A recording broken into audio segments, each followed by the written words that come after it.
Hello everyone, I am the storyteller and I am here to help you today. I know you use this video to fall asleep, so before that, like the video and subscribe to the channel. Also, where are you from and what time are you watching? Now get comfortable and relax. It started on a Tuesday night close to midnight. I was sitting in my living room staring at the TV, feeling bored and a bit restless. I remember the sound of the knocking on my front door. It was 3 knocks, not too loud, not too soft, just clear and direct. I got up right away, walked to the door and looked through the peephole. There was nobody there. I opened the door and looked outside. The porch light was on and I could see my front yard and the empty street. There was nothing unusual. I stood there a few seconds, stepped out to check around, but I didn't see anything. I went back inside, locked the door and sat down. I told myself it was probably some random noise. The next night, around the same time, I heard the knocking again. 3 knocks, very similar. I paused the movie I was watching and rushed to the door. I checked through the peephole first. No one. I opened the door and looked out. Same situation. Porch light on, street empty, no movement, no sounds, just stillness. I felt confused. I wasn't scared yet. I was just annoyed and a bit puzzled. I thought maybe it was some prank. I stood outside for a while, hoping to catch someone hiding behind a bush or a car, but I didn't see anyone. The air felt heavy, but that was just my nerves. I went back inside and locked up. The 3rd night, I was ready. I stayed in the hallway near the front door, waiting, watching the time. It was just before midnight when I heard the knocks again. 3 knocks, same pattern.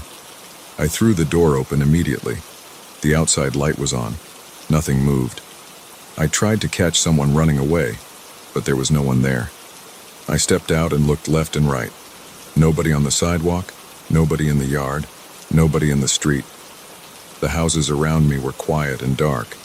I listened carefully. Nothing. I walked around the front of my house, looked at the sides. Just grass and the neighbor's fence. No footprints, no broken branches, nothing out of place. I felt something inside my stomach twist a little. My chest felt tight. I realized this wasn't normal, but I tried to stay calm. I went back inside and locked the door. I didn't sleep well that night. I kept waking up, checking the door, looking out the window. No more knocks came. On the 4th night, it happened again. 3 knocks, right before midnight. By this time, I was feeling more tense. My breathing got faster when I heard it. My palms felt sweaty. I was getting irritated and a little bit scared. I rushed to the door again, checked the peephole, opened it. Again, not a single sign of anyone. The street was empty. The houses were quiet. I stood outside and said, "Who's there?" I said it in a normal voice at first, then louder. I felt stupid talking to the empty air. No one answered. A breeze came by, and I felt cold. I went back in, heart beating hard, and locked up. I thought about calling the police, but what would I say? Someone knocks and disappears every night? It sounded ridiculous. Besides, no one threatened me, no one broke anything. It was just knocking. After a week of this, I decided I needed proof. If I could record someone doing it, I could show it to the cops, or at least figure out who was messing with me. I bought a small camera that connected to my Wi-Fi and had night vision. I installed it above my door, facing the entrance, and made sure it covered a good portion of the front yard and the walkway. I tested it during the day. The image was clear. I could see everything. I synced it with my phone so I could watch live if I wanted. I thought this was going to solve everything. That night, I sat in my living room with my phone in hand. A few minutes before midnight, I turned the TV off. I listened closely. My heartbeat was steady. I was determined to catch whoever it was. Right on schedule, 3 knocks. I jumped up and opened the app. The feed was there, but it looked strange. The image seemed a bit distorted. I could see my porch light and part of the walkway, but the rest looked fuzzy. The connection was strong, so that wasn't normal. I ran to the door and opened it. No one was there. I checked the camera's live feed again. The distortion was worse. It looked like static, a kind of interference. After a few seconds, the image stabilized. The walkway looked empty. I replayed the footage and saw something weird. Right before the knocks, there was a dark shape moving toward my door. It looked like a faint shadow, hard to define. As soon as this shape got close, the video started to glitch. Then, after a moment, the shape was gone, and the image was clear again. I watched this replay over and over, trying to make sense of it. My eyes got tired from staring at the screen. I felt my neck tense up and my head started to hurt. I didn't understand what I was seeing. It didn't look like a person. It looked like a vague outline, like a shadow that wasn't attached to anything. I know I'm not supposed to use any weird descriptions, but I can't find a better way to say it. It was just a dark shape, unclear and hard to describe, moving in a straight line toward my door. There was no detail, no face, no clothing, just darkness. And once it reached my door, the camera went crazy, like it couldn't focus or couldn't process what it was seeing. The next night, I positioned myself near the front window. I turned off all the lights inside, hoping to see something outside before it knocked. I placed my phone on the coffee table with the live feed open, so I could check both outside with my eyes and on the screen. I waited. My breathing was shallow. My hands were shaky. I felt my heart pounding in my chest as it got close to midnight. When I heard the first knock, I tried to look through the window quietly, but I didn't see anything. It was just the front yard and the light shining down. I checked my phone, and again the camera feed was messed up. The static and distortion were there like last time. I tried to open the door fast, but again, nothing outside. The night was silent, the street empty. I felt a strong urge to leave my house and not come back. I didn't know what I was dealing with. My stomach felt sick, my mouth was dry. I paced around the living room, trying to calm down. I told myself I would try a different approach. The knocking always happened at the same time, always 3 knocks. Whatever it was, it didn't cause physical damage. It just knocked. I tried to imagine it was some sort of weird mechanical glitch, something with the pipes or the door frame. But the camera footage showed otherwise. There was something approaching, something that made the camera malfunction. The night after that, I decided to stay awake outside, in my car, parked across the street. I wanted to see my house from a distance. If someone came to my door, I could see them. I left all the lights on inside the house. I set the camera to record. I sat in my car, engine off, windows slightly cracked for air. It was dark and quiet. I could see my front door clearly. Around midnight, I heard the knocks, but I heard them faintly because I was in the car. I focused on the door. I didn't see anyone standing there. I saw the light on my porch, the doorway, the walkway. It all looked normal. Yet, I heard 3 knocks. Clear as day, even from where I sat. No one was there. I felt sweat on my forehead. My back felt cold against the car seat. My heart beat faster. I turned my phone on and checked the camera. Again, the camera feed was static and fuzzy at the knocking moment. I felt a wave of panic in my chest. I got out of the car and walked slowly to my house. My legs felt weak, like they might give out at any second. My hands were shaking. I opened the door and looked around my living room. Everything was the way I left it. I went to the camera's recorded footage and watched it. Same thing. A dark shape moved toward my door. The image went crazy, then cleared up, and the shape was gone. There were no footsteps, no sound other than the knocks. It was always 3 knocks. The shape had no clear form. It just moved in a straight line and vanished. I decided to call the police the next day. I told them someone was knocking at my door late at night and running away. They sent a patrol car after dark. 2 officers stayed in their car at the end of the block watching my house. They kept radio contact with me. The time came, I heard the knocks again. I called them right away. They said they saw nothing. No one approached my house. They got out of their car and walked around. They found nothing. When I reviewed the camera footage, I saw the same shape again, the same distortion. I told the cops about the video. They looked at it on my phone, shrugged, and said it must be some glare or a camera malfunction. They seemed frustrated that I was calling them for nothing concrete. I could see they were annoyed. I didn't blame them. I had no explanation. That night after they left, I felt more alone. I had no help. I considered staying at a friend's place, but I didn't want to explain this to anyone. It sounded crazy. I tried to come up with a plan. I thought about turning off the porch light to see if that changed anything. I thought about placing more than one camera, so I went and bought 2 extra cameras the next morning. I installed one on the side of my house, covering the walkway from a different angle, and one inside the front window pointing out. I tested them all day, and they worked perfectly. The images were clear and stable, no issues. When night came, I turned off the porch light and relied only on the camera's night vision. I sat in my living room with a baseball bat in my hands. I don't know what I planned to do with it, but holding it made me feel a bit safer. My throat was dry, and I felt a slight headache creeping in. The time passed slowly. The house was quiet. Then, close to midnight, I heard the knocks. 3 knocks, the same pattern, but this time the sound was softer. I checked the cameras live. All 3 showed static and distortion. I couldn't see anything clearly.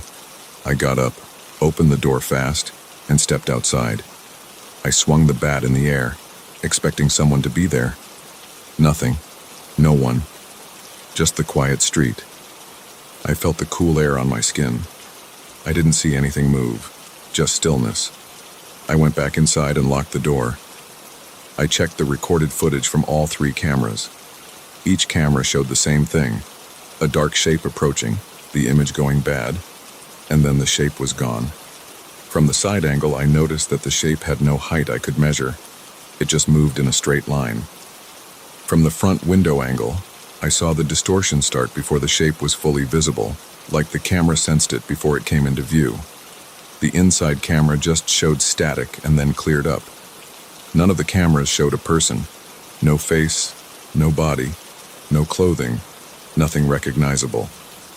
I tried cleaning the cameras, resetting them, changing their positions. Every night, the same knocking, the same distortion. I started to feel weaker every time it happened. My chest felt tight and I had trouble sleeping. During the day, I was jumpy and alert, checking the windows and doors for anything strange. At night, I felt dread build up in my stomach as midnight approached. I drank water, paced around, tried to calm myself. The knocks always came 3 times.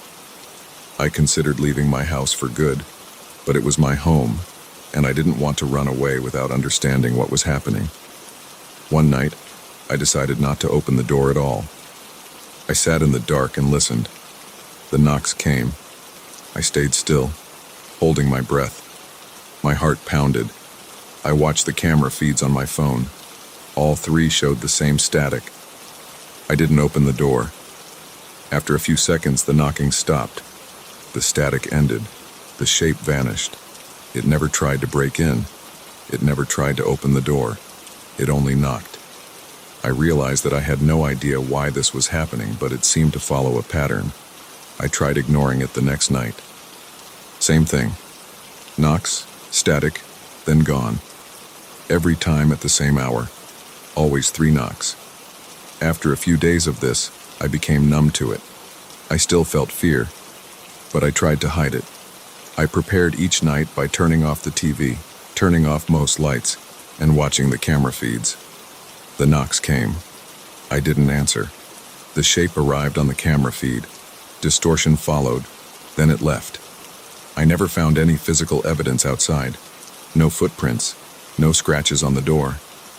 No sign that anyone had been there. Now, I don't know how to end this story because it never ended for me. It still happens. Every night. 3 knocks. A dark shape on the camera. A few seconds of static. Then, nothing. I sleep badly, wake up tired, and go to work feeling anxious. I don't have a solution and I don't have proof that would make sense to anyone. I have strange videos and my own memories. The cops don't care. Neighbors don't notice anything. I don't tell friends because I don't want them to think I've lost my mind. I just deal with it. It's been going on for weeks now, and it's always the same. No escalation, no final confrontation. I don't know what it is.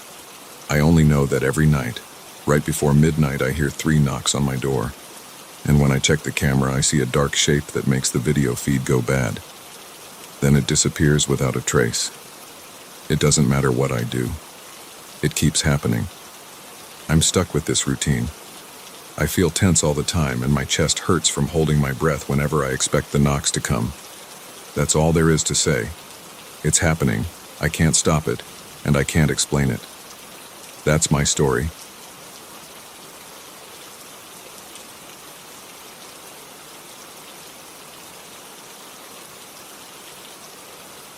When I stepped into my building's elevator that evening, I immediately noticed something felt off. There was a man already inside. He stood near the back, facing the doors, not looking at me, not pressing any button. The doors slid shut behind me, and I reached out to select my floor. My hand paused in midair because he hadn't chosen any floor at all. It was strange. People normally pressed something right away, or at least moved. He did nothing. I picked my floor number and waited, feeling a tightness in my chest. The elevator began moving up, and the man stood there, still and silent, as if waiting for something I couldn't see. I tried not to stare at him, but I kept him in my peripheral vision. He wore a dark jacket with the zipper halfway up and dark jeans. His hair was short and neat. I didn't recognize him. His body was still, and he kept his gaze fixed straight ahead. I shifted my weight from one foot to the other. I tried to act normal. I looked at my phone's screen, unlocked it, locked it again, and cleared my throat. He didn't react. The floors went by.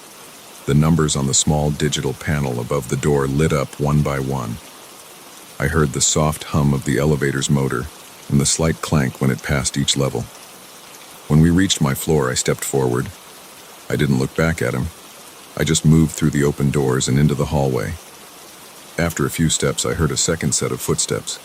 They matched my pace. I turned my head slightly and saw him coming out behind me. He was walking about the same speed as me. The hallway on my floor is simple and well lit, just a long corridor with identical doors, cream-colored walls, and a dull gray carpet. My apartment was near the end on the right. He was behind me, about 10 steps back. My heart beat a little faster. I didn't know why he would get off on my floor if he hadn't pressed a button. Maybe he lived here. I tried to stay calm. I kept walking. The hallway was quiet. No one else was around. The only sounds were our footsteps. Mine, then his, always in sync. I reached into my pocket, feeling for my keys, making sure I had them ready. I glanced back again. He was still there, walking, keeping the same distance, not looking at any door, not slowing down. I didn't say anything. I just wanted to reach my door and lock it behind me. When I got to my apartment door, I stopped and turned fully around to face him. For a split second, I was ready to ask him if he needed help or if he lived here. But there was nothing. He wasn't there. I stared down the hallway, saw nothing but the closed doors and the empty corridor. No sound of footsteps now, no movement. The hallway felt still and silent, as if he had never been there. I felt the back of my neck prickle. The overhead lights flickered for a second, just once, and then stayed steady. I took a breath and listened. There were no voices, no steps, no doors closing. I felt my stomach tighten and my pulse was loud in my ears. I put my key into the lock and opened my door. I went inside and locked it right away. I stood there in my small entryway holding the doorknob. My apartment felt normal.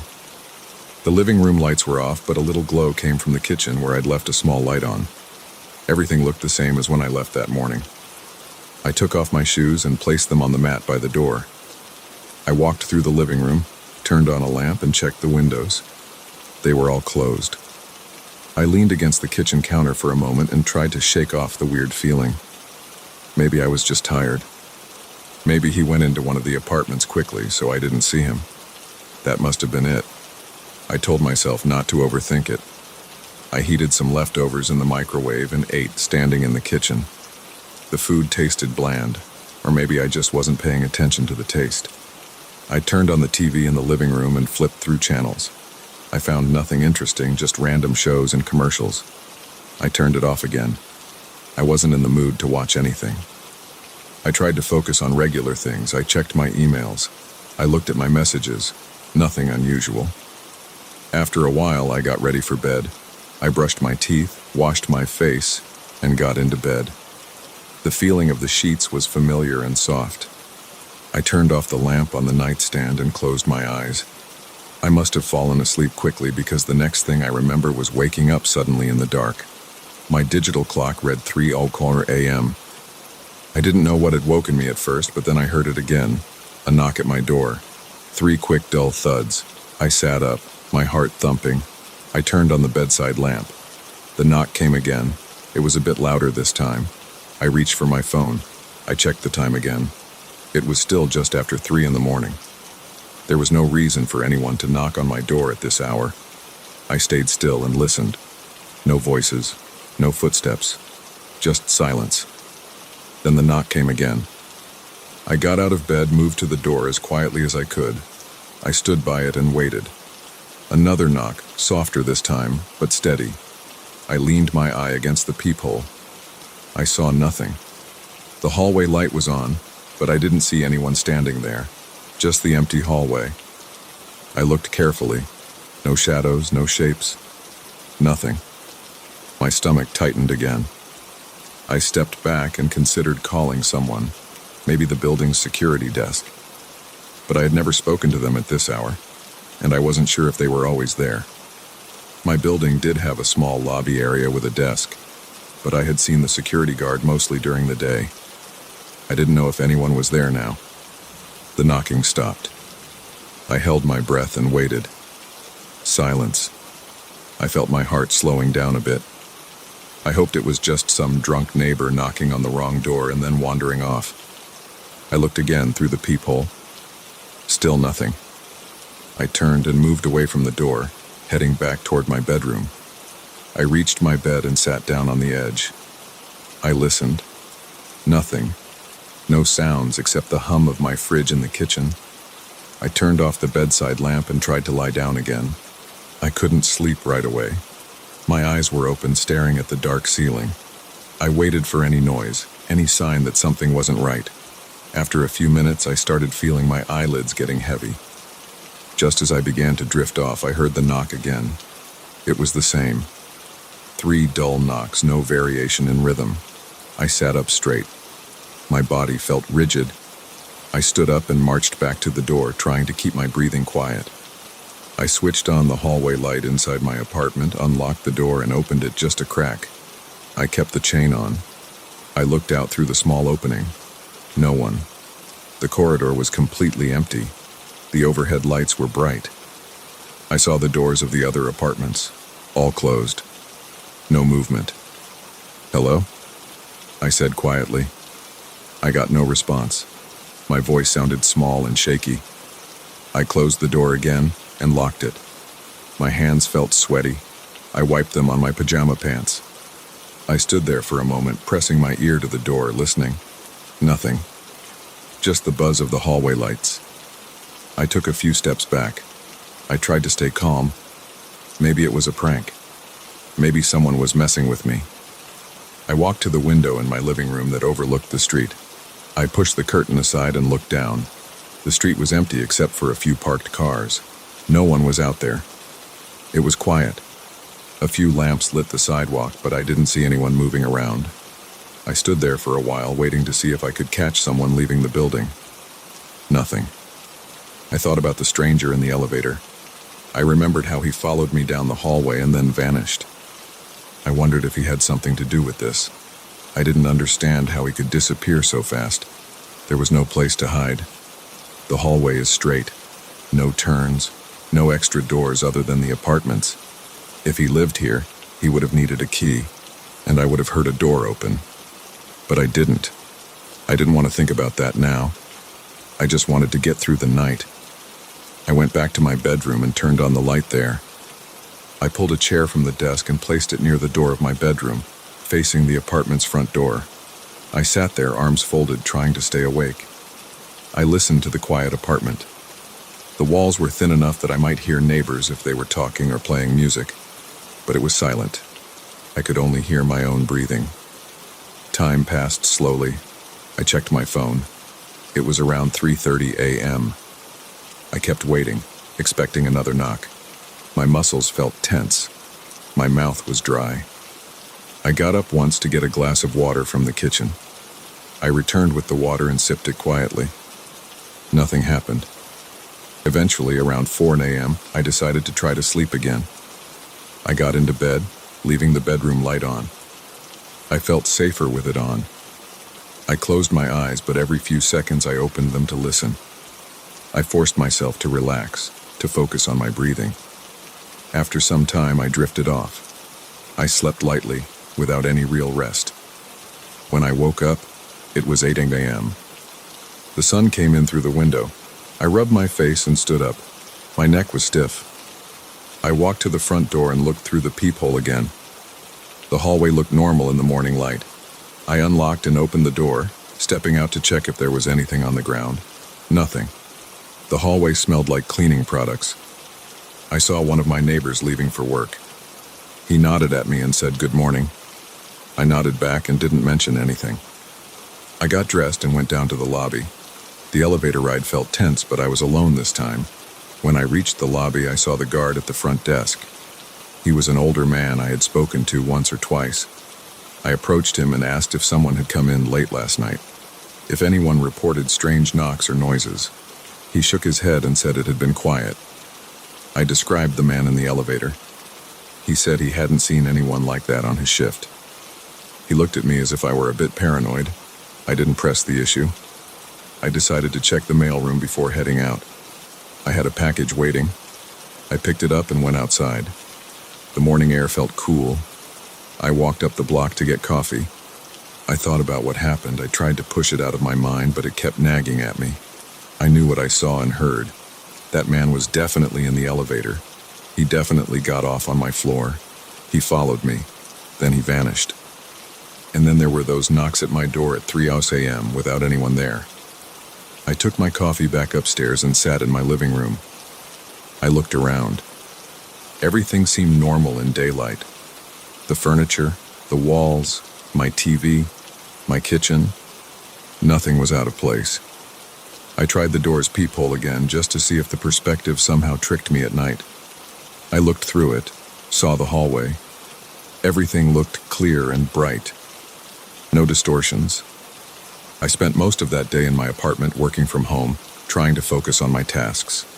I answered emails, did some online research, made a few phone calls. I didn't mention the incident to anyone. By lunchtime, I had calmed down, but every now and then I glanced at the door, expecting a knock. No knock came. I listened for footsteps in the hallway. I heard normal sounds, neighbors coming and going, doors opening and closing, muffled voices. In the evening, I thought about the elevator ride again. I tried to remember details about the stranger. I remembered his jacket, his jeans, his hair, the way he stood quietly. I remembered the exact spot in the elevator where he stood. I remembered that he never looked at me. I remembered how he followed me at the same pace, almost like a mirror. And I remembered how he was gone in an instant. Before going to bed that night, I checked the doors locked twice. I checked the windows. I left a hallway light on. I took a shower and got into bed. I was still worried something might happen again. But that night, nothing did. No knocks, no footsteps, no strange visitors. The next morning, I felt more rested. I got up, made coffee, and left for work at my usual time. I tried to put it behind me. Over the next few days, I kept my guard up, looking around, checking who got into the elevator with me. But I never saw that man again. The hallway remained calm and ordinary. No strange knocking at 3 a.m. Still, I didn't forget how it felt. I remembered standing in that elevator, watching him not press any button. I remembered walking down the hallway, listening to him match my steps, and then seeing him vanish. I remembered the knocks and how I never saw anyone through the peephole. These were facts. I saw and heard them. No matter how normal things looked afterward, that feeling of confusion and tension stayed in my mind. Even though I moved on with my life, I kept the memory of that night clear. I had no explanation for it. I didn't dwell on deeper meanings or strange theories. I just knew it happened. I knew what I heard and what I saw, and I knew I never wanted to experience it again.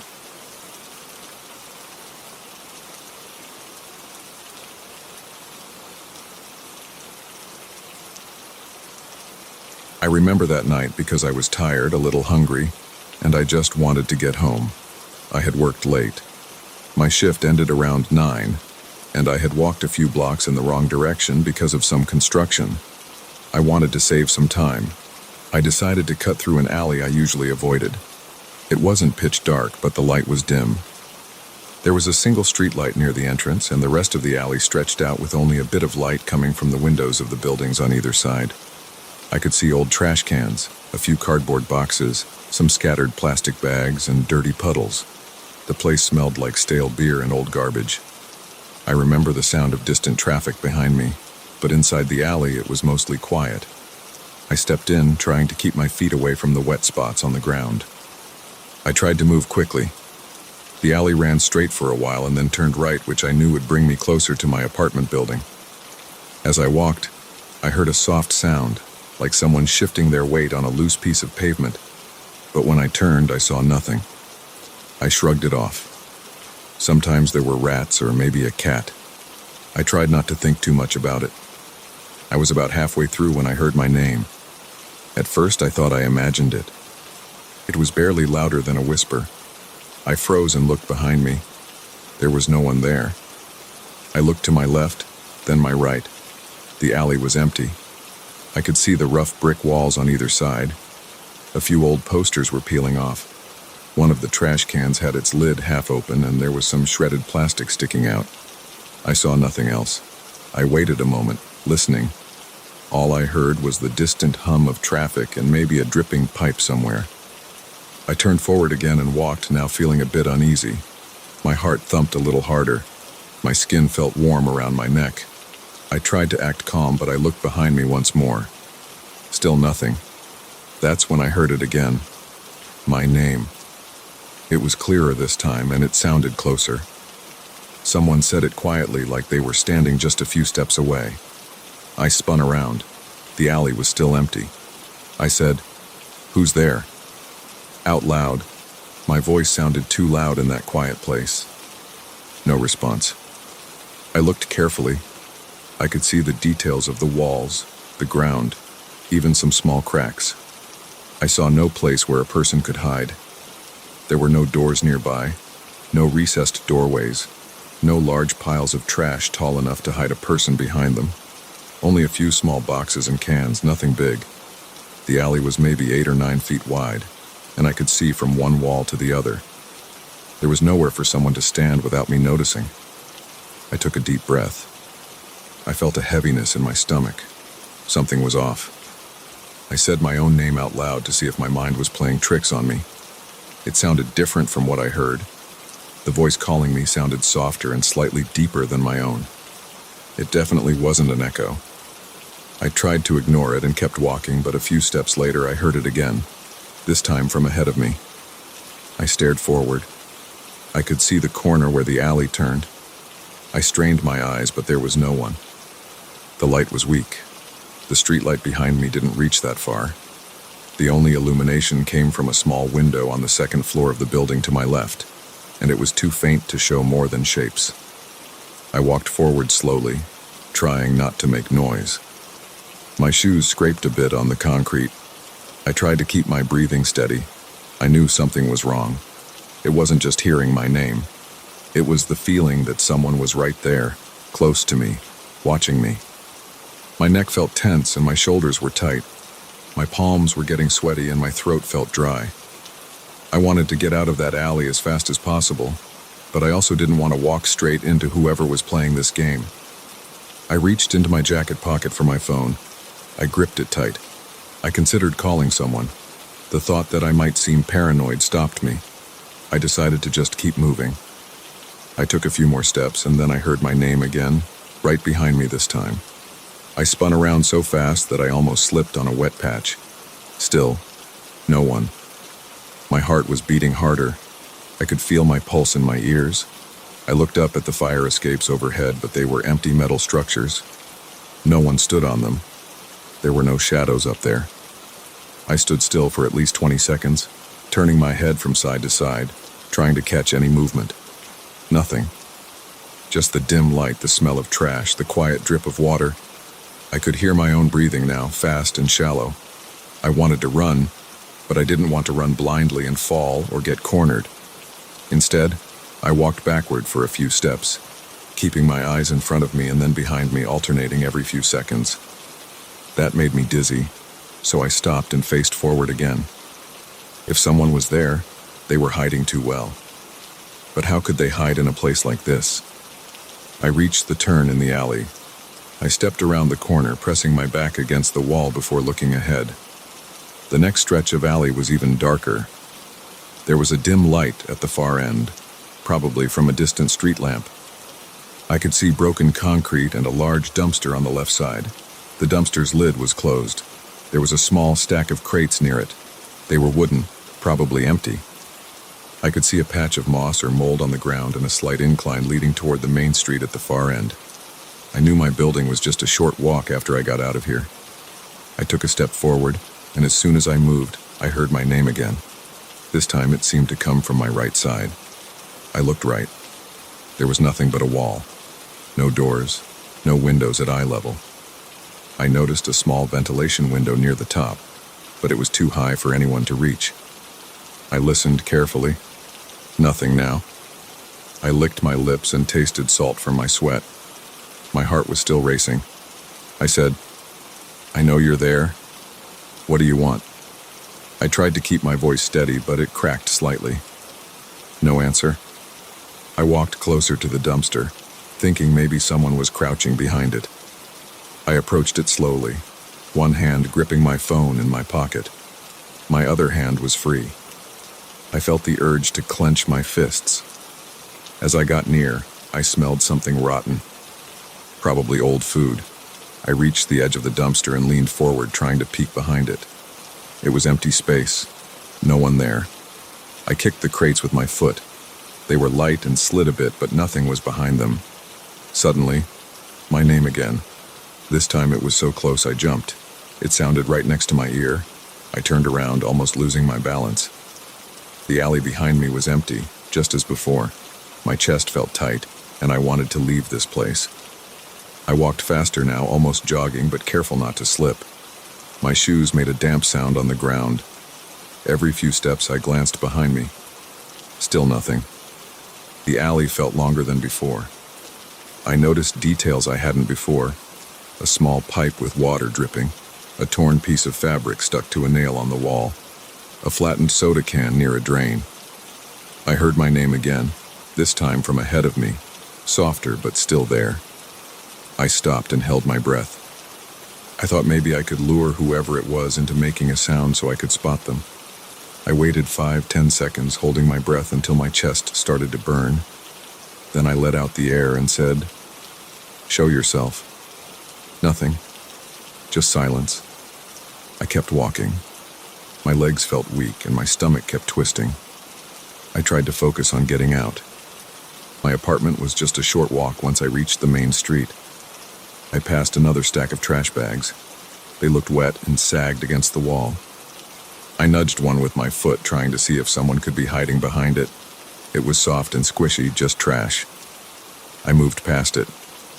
Halfway down this second stretch, my phone vibrated in my pocket. I jumped at the sensation. I pulled it out and checked it. It was just a message from a coworker asking if I had made it home. I typed back quickly. Almost. On my way. I didn't mention anything about what was happening. I didn't know how to explain it. It sounded crazy. I put the phone back in my pocket and looked around again. I could see the end of the alley now, maybe 20 yards ahead. Beyond it was a more well-lit street. I could see parts of parked cars, the edge of a sidewalk, and a bit of a storefront sign. If I could get there, I'd feel safer. I moved forward. 10 yards left. I felt a breeze coming from the street. It carried the smell of exhaust fumes and fried food from a nearby diner. I wanted to run, but I forced myself not to. If I ran and tripped, I'd be stuck here. I took steady steps. With every step, I glanced to the sides, behind me, above me.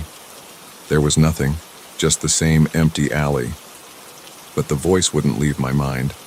I kept hearing it in my head now, even when it wasn't sounding in the air. It made me tense, made me question my own senses. 5 yards left. Then I heard it again, but this time it didn't say my name. It just made a soft sound, like a quiet exhale. I stopped and listened. The sound came from behind me. I turned. The alley behind me looked exactly the same. Dark, empty, quiet. I listened harder. Nothing. Just my own breathing and the distant city sounds. I said, "I can hear you." I felt stupid saying it. No answer. I turned back toward the street and took those last steps. When I reached the end of the alley, I stood there, half in darkness, half in the glow of the streetlights. I looked back into the alley one last time. I wanted to see if something would move now that I was leaving. The alley was still empty, just wet pavement, trash, and dim walls. I waited a few seconds, listening, expecting to hear my name again. It didn't come. I stepped out onto the sidewalk. The street was calm. One car passed slowly. I saw a man leaning against a wall about half a block away, smoking. He didn't look at me. I saw a couple walking on the opposite side of the street, holding shopping bags. They didn't look my way. Everything looked normal. Everything sounded normal. My heart rate was still high. My shirt felt damp with sweat. I wiped my forehead with the back of my hand. My mouth was dry. I swallowed a few times. I turned in the direction of my apartment. It was only 2 blocks away. I walked fast, trying to get some distance from that alley. My mind was racing, but I tried to focus on what was right in front of me. I passed a closed bookstore, a barber shop with its lights off, a couple of old benches on the sidewalk. After a few minutes, I reached my building. It was a 3-story structure with a small lobby. I had to use my key to enter. My hand shook a bit as I unlocked the door. Once inside, I walked straight up the stairs to my apartment on the 2nd floor. The hallway smelled like cleaning products. The light was bright. I fumbled with my keys, unlocked my door, and entered my apartment, locking the door behind me. My place was quiet. Just my old couch, my small TV, my kitchen table. Everything looked normal. I sat down at the table and just breathed, in and out, until my heart slowed down. I could still feel the tension in my shoulders and neck.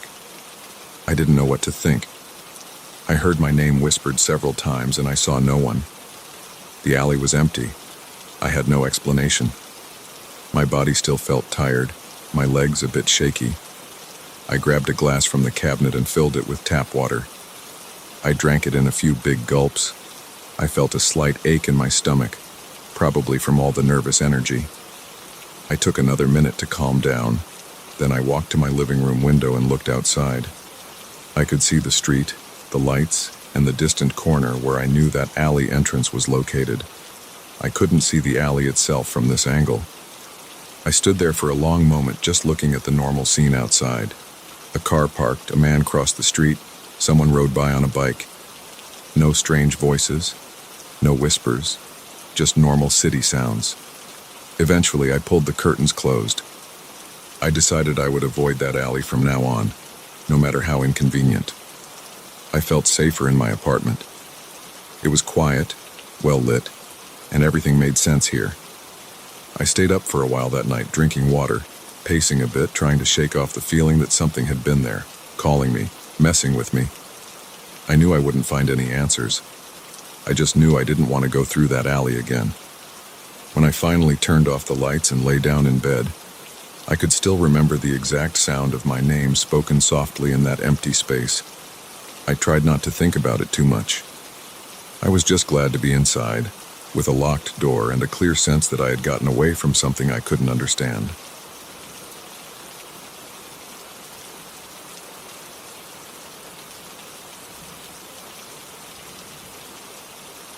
I remember that night clearly. It was late, probably past midnight. The streets were almost empty, and the air felt colder than usual. I was tired, but still focused on my job. I was working as a driver for a ride service. I had been on the road for several hours, picking up passengers in different parts of the city. Most were normal trips. People going home from bars, a couple going to a hotel, a man rushing to catch a late-night train. Nothing unusual. Then I got this request. The pickup point was at the edge of a residential area, not too far from the center. I accepted it without a second thought, like any other ride. I pulled up at the address the app had given me. It was a street with dim lighting, a couple of old houses, a few small parked cars, and not much else. I waited about a minute. The passenger approached from the sidewalk on my right. He was a man, probably in his mid-40s. He wore a jacket, jeans, and sneakers. He walked slowly and didn't seem drunk or high. He opened the rear door and got inside without saying much. He closed the door and gave me a location. I glanced at the destination pin on my phone. It was outside the city, close to a rural area, about 30 minutes away. I thought it was a little odd, but it wasn't my first time driving someone out of town. Sometimes people had family in isolated places, or they wanted to get away from the city for some reason. I pressed the start button on the app and began driving. The streets were quiet as I followed the directions. The man sat in the back seat. He kept his gaze somewhere in the darkness outside. He didn't talk at first. After about 10 minutes, I asked if he was comfortable with the route. He just said, "Keep going," in a calm voice. I didn't push. I kept driving. The GPS showed a route that would take a main road, then turn onto smaller roads. There weren't many lights in that direction, but I knew some rural areas had very few street lamps. I tried not to think too hard about it. The passenger didn't show any emotion. He wasn't smiling, he wasn't frowning. He looked calm. His voice, when he spoke, was steady and quiet. We left the main part of town and entered a smaller road with fewer signs. There were patches of trees and bushes on both sides. The headlights of my car illuminated a narrow strip of asphalt ahead. The sky was dark with no stars visible. The passenger suddenly said, "Take a right turn up ahead." I checked my GPS, but it said to go straight. I hesitated for a second, then slowed down. The man repeated, "Take the right turn." His voice was louder now. I felt a slight tension in my chest. It wasn't panic yet, but I was aware that something was off. I asked, "Are you sure? The GPS suggests going straight." He said, "Yes, right turn. Don't worry about the app." I turned right onto a smaller road. It was even darker here. The asphalt gave way to a rough surface with dirt and gravel. I heard small rocks rattling under my tires. I clenched the wheel and tried to focus on the path ahead. My headlights were the only source of light. The passenger leaned forward slightly, but I couldn't see his face clearly in the rearview mirror. His figure was a dark shape against the seat. After a few minutes, the road split again. The GPS was useless now, trying to reroute in confusion. The passenger told me to turn left. I did. We went deeper into this area with no signs and no buildings. My heart rate increased. The interior of the car felt warm, even though it was cold outside. I noticed my breathing was getting faster. I asked, "Is this place safe? It's really dark out here." He answered quietly, "Yes. Keep going." I didn't argue. I just drove. We passed a small clearing where I could see a fence and some overgrown grass. There were no animals around, no other cars, not even the distant hum of traffic, just the sound of my engine and the gravel. After another turn, the passenger said, "Stop here." I slowed down and brought the car to a halt. I looked around, but I couldn't see anything except the vague outline of trees and a patch of ground covered in weeds.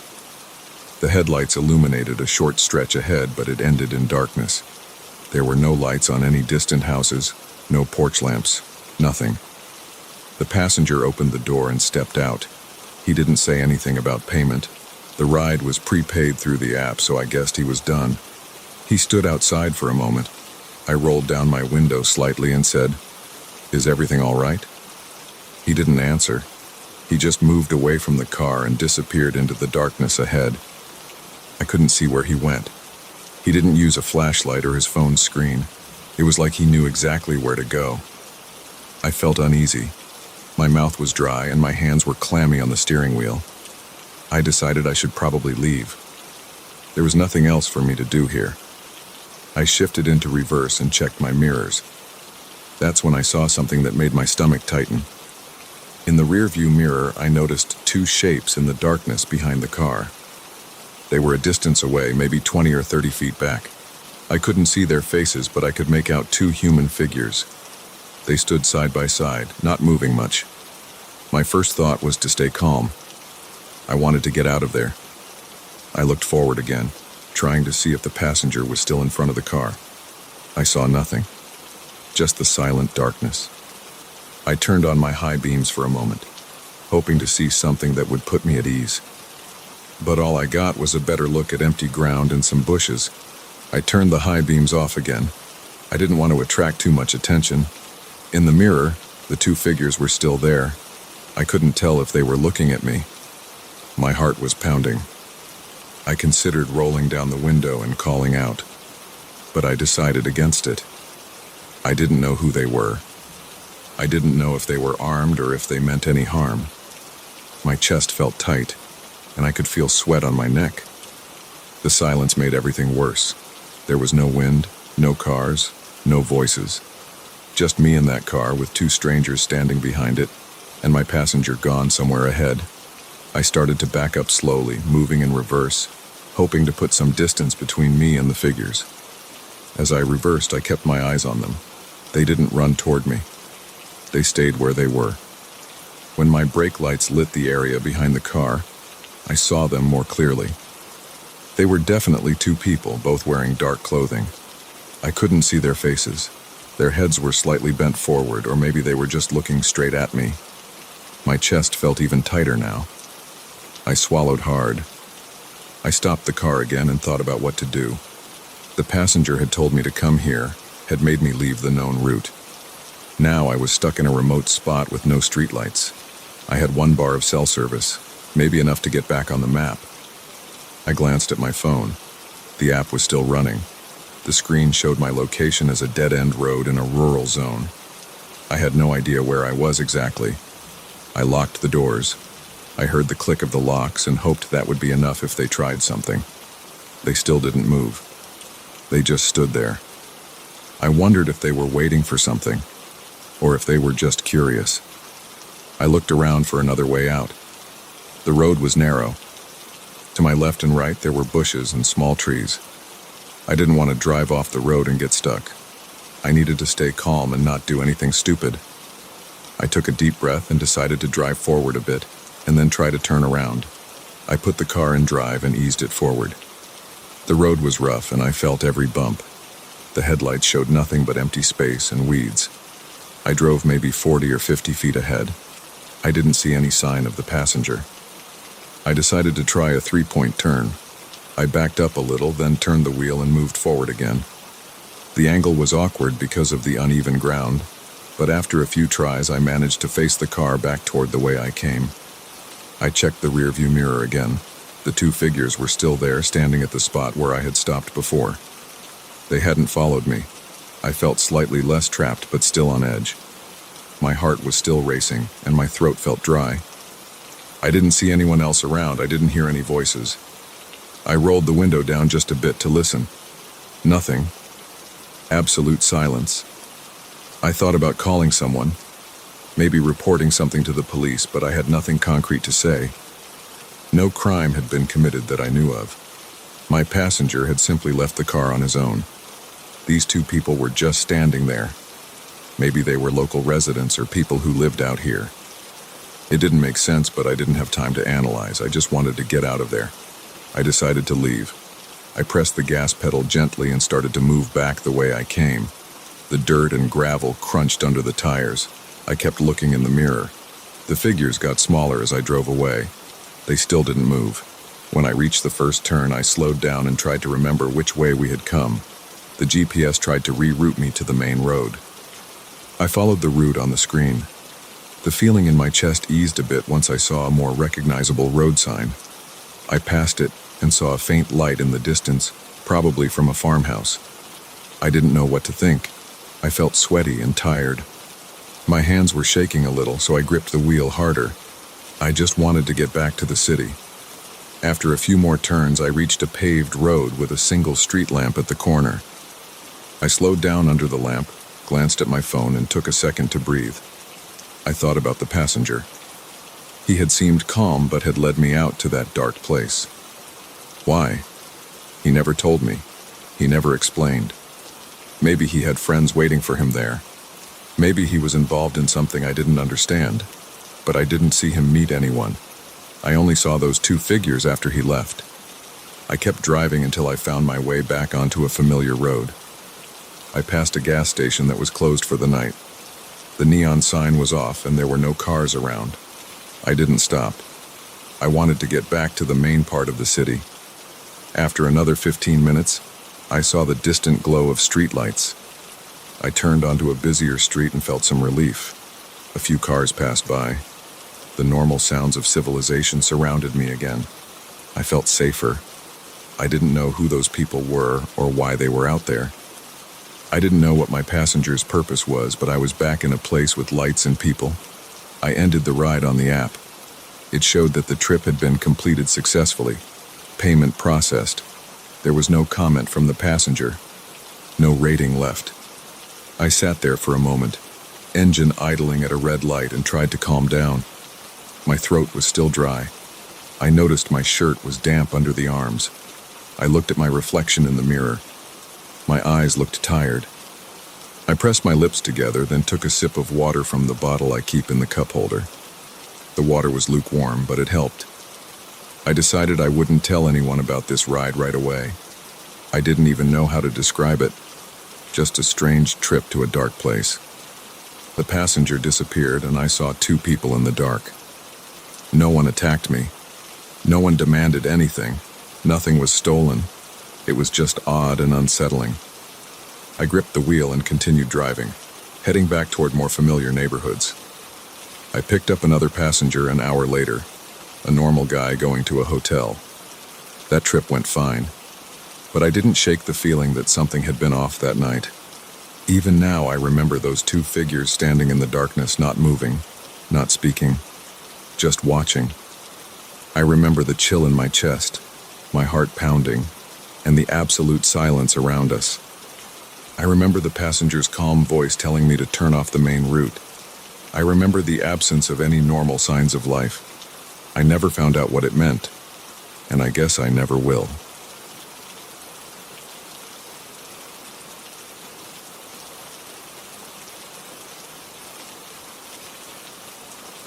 I was sitting on a wooden bench near the center of a public park.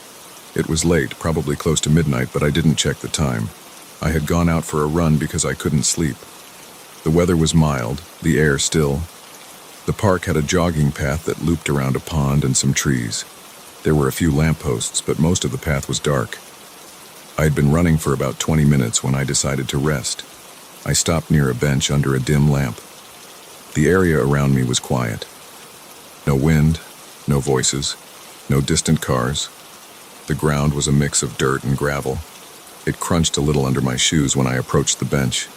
I sat down and leaned forward to catch my breath. I felt sweat on my forehead and back. My legs were warm and a little tired. I didn't hear anyone else around. I glanced left and right. To my right was a small patch of tall bushes.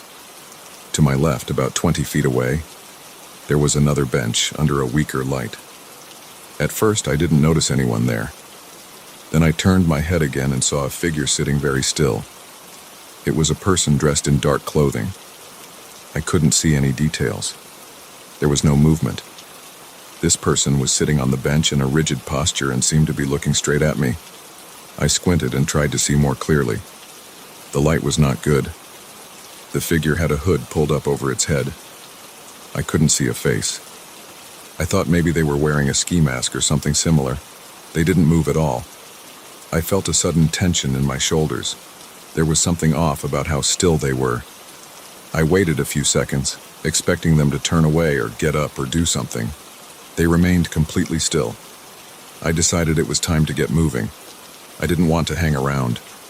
Something about the figure made me nervous. It could have been just another runner taking a break, but I didn't see any sign of normal behavior. Most people would look around, cough, stretch, or adjust their position. This person did none of that. I stood up and stretched my arms. I looked away from the figure, trying to appear casual. Then I turned and started walking back toward the path. As I took my first steps, I glanced over my shoulder. The figure stood up too. I didn't like that. My legs felt heavy and I noticed my heart rate speeding up again. I tried to think logically. Maybe it was just coincidence. Maybe they were leaving at the same time.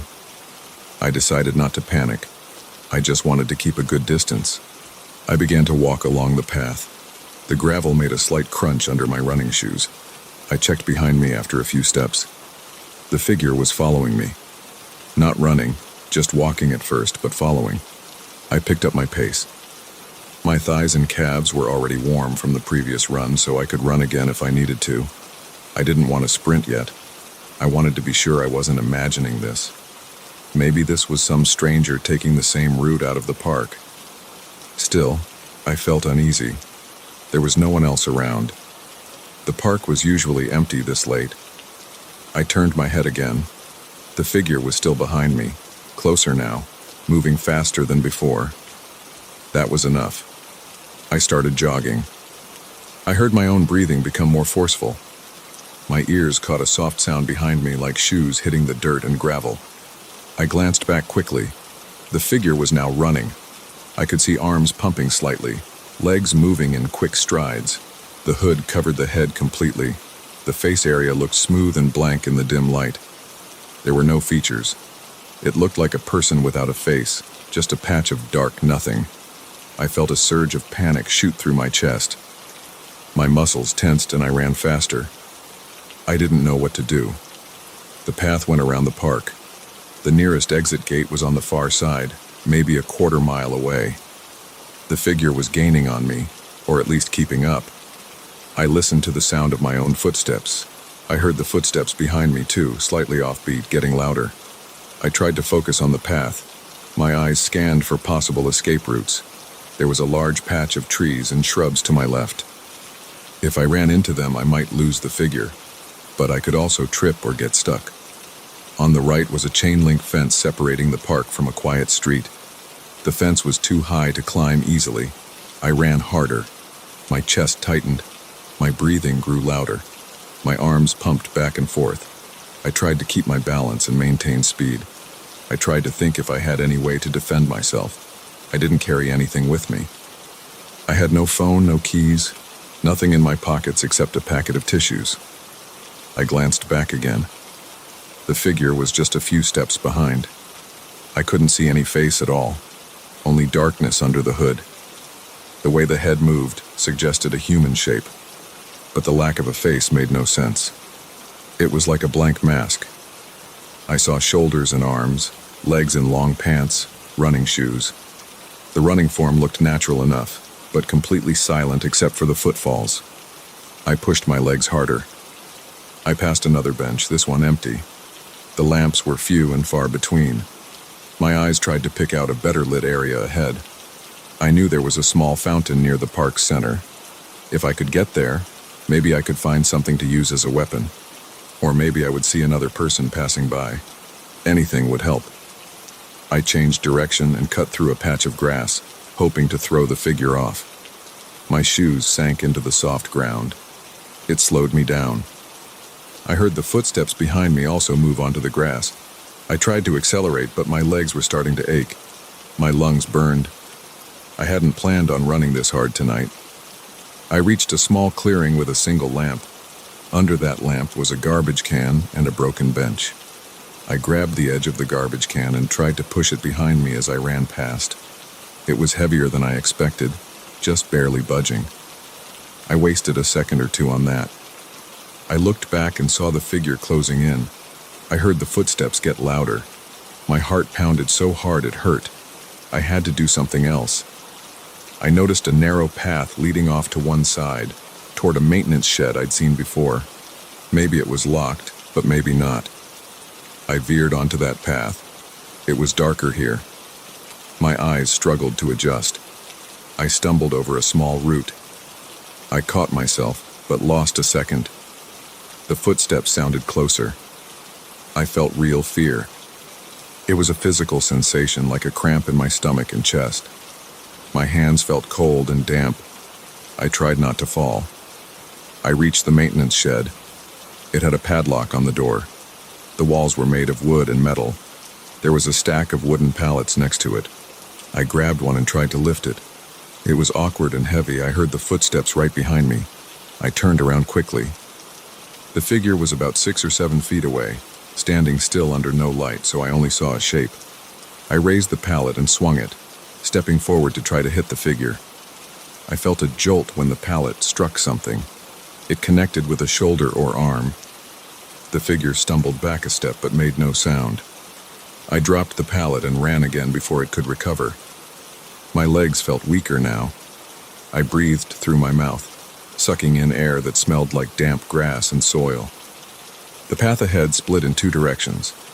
One way led back to the main loop, another headed toward a small bridge over a creek.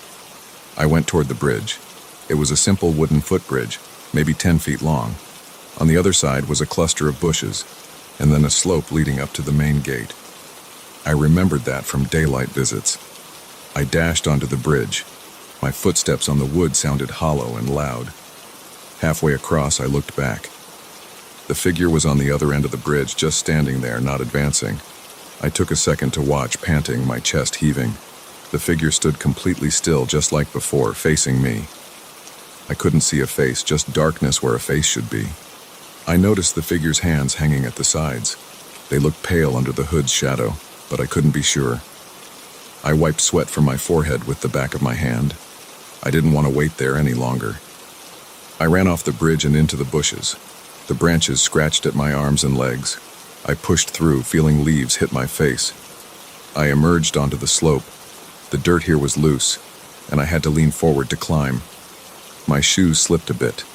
I grabbed at some exposed roots for balance. I looked back again. The figure was moving slowly across the bridge now. No hurry, just a steady walk. I gritted my teeth and pushed up the slope. My calf muscles were screaming. At the top, I could see the park's main gate about 50 yards away. It was a simple iron gate, usually closed at night, but not locked. I had come through it earlier. Outside was a sidewalk and a quiet street. Maybe I could find a car passing by, or at least get away from this isolated area. I ran toward the gate. My steps were uneven now. I felt a sharp pain in my side. I forced myself forward anyway. I needed to get out of here. I could hear nothing behind me now. I glanced back and saw nothing. The figure might still be coming, but I had put some distance between us. The gate got closer. My hands shook as I approached it. I grabbed the gate's handle and pulled. It opened with a creak. I slipped through and slammed it shut behind me. It didn't lock, but it at least might slow the figure down. I stood on the sidewalk for a moment, breathing hard, trying to calm myself. There was a single street light on this corner. The street was empty. I didn't see cars or pedestrians. I turned around and looked through the gaps in the gate. The park was dark. The path, the trees, the bushes, all looked like shapes of black and gray. I didn't see the figure. I tried to listen. The only sounds were my breathing and a distant humming noise, maybe from a nearby utility box. My heart was still racing. My legs felt unsteady. My clothes stuck to my skin. I took a few steps along the sidewalk, glancing back at the gate every few seconds. After maybe 10 or 15 seconds, I saw a movement in the darkness behind the gate. The figure's hooded head appeared between 2 bars of the gate about 20 feet away inside the park. I stepped back, away from the gate. I didn't want to run anymore. I was on public property now, outside the park. I could shout if I needed to. I looked around. No one was there. The figure stood inside the park, just on the other side of the gate. The gate was still open a crack. I had not been able to close it fully. The figure stepped closer. I thought about running down the street. If I kept going, I would reach a main road eventually. There would be lights, maybe a store still open, maybe a security guard somewhere. I turned and started to jog down the sidewalk, heading away from the park. I listened for footsteps behind me, but the sidewalk was harder, and my own breathing was too loud to let me hear well. I took the first corner I found, turned right, and moved along a row of bushes lining someone's property. The street here had fewer lights. I looked back. I saw the figure about half a block behind me. It was now on the sidewalk, under a streetlight. The hood was still up. The face area was still dark. The figure had followed me out of the park. My throat felt dry. I swallowed and tried to think clearly. I needed to lose this person or whatever it was. I picked up the pace again. My lungs felt raw. I looked ahead and saw a small parking lot behind a building. It was empty. Maybe I could hide there. I ran into the parking lot. It was about 20 yards deep and walled on 3 sides by fences and a loading dock. There was only one way in and out. That might not be good. If the figure followed me in, I'd be trapped. I realized that too late. I turned to see if the figure was following. At the edge of the parking lot, the figure stood still just outside the entrance. The hooded head tilted slightly. I felt a wave of panic. I backed away. The figure stepped forward, slowly. I felt the urge to speak, to say something, but I stayed silent. My voice would probably shake anyway. The figure took another step. I looked around for a weapon. There was a loose piece of wood lying near a dumpster. I grabbed it with my right hand. It felt rough. I held it up, ready to swing. My arm shook. The figure took another step, coming into the parking lot's pale light. I could now see the shape more clearly. The figure wore a black hooded sweatshirt and black pants. The shoes looked like normal running shoes. The figure's face area looked like smooth skin without eyes, nose, or mouth. I saw a hint of pale color but no features. It was like looking at a blank human head covered in skin. I felt my stomach tighten and my knees weaken.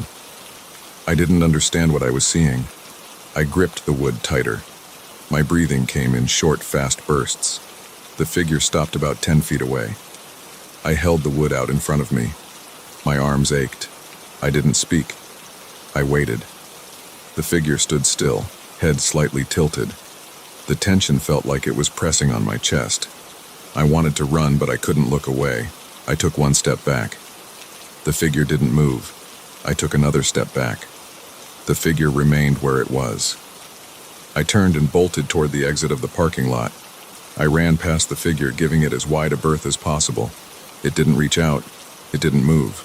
I rushed onto the sidewalk, stumbling. I looked back.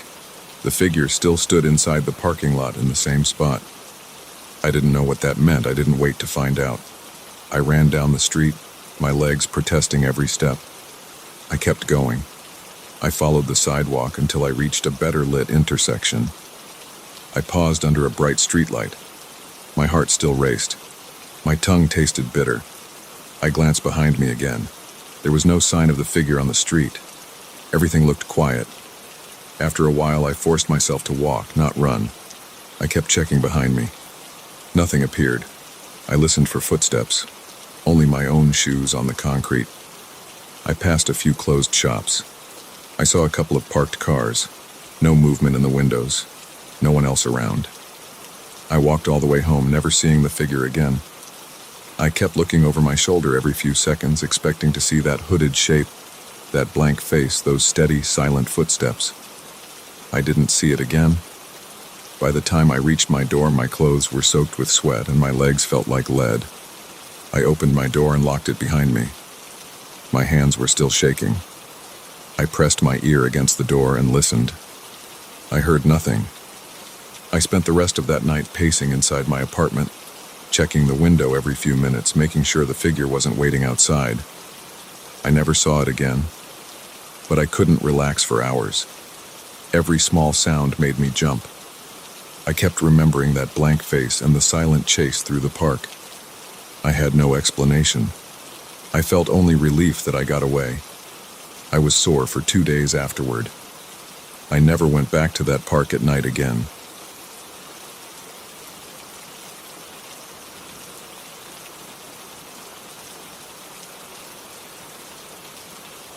I remember that night very clearly. It was past midnight. I was on my bike heading home along that narrow country road. The air was dry, and the pavement felt rough under my tires. I had no music playing. I had no company.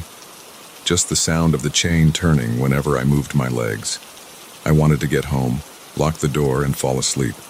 There were no other cars, no lights from houses, and no reason to stop for anything. I was focused on keeping a steady pace and not thinking about how dark it was outside my small headlamp's reach. I saw the car's headlights up ahead. They were on the right side of the road. The lights were not steady. They seemed to flicker on and off. At first, I thought it was just some roadside assistance vehicle or maybe someone trying to fix a flat tire. The car was not running. Its engine was off. I could only see the faint glow of its front and rear lights blinking. I slowed down because it was the only thing that stood out in that quiet stretch. I did not see anyone around. I did not hear any voices. The car's four-way flashers were on, but no one waved for help. I approached it carefully. I braked when I was a few feet away. I kept one foot on the ground and one on the pedal. I said, "Hello? Is anyone there?" I expected to hear some reply. Maybe someone would say they had engine trouble or needed a spare tire. Instead, I heard nothing. The car doors were closed. The trunk was closed. The windows were up. I looked inside.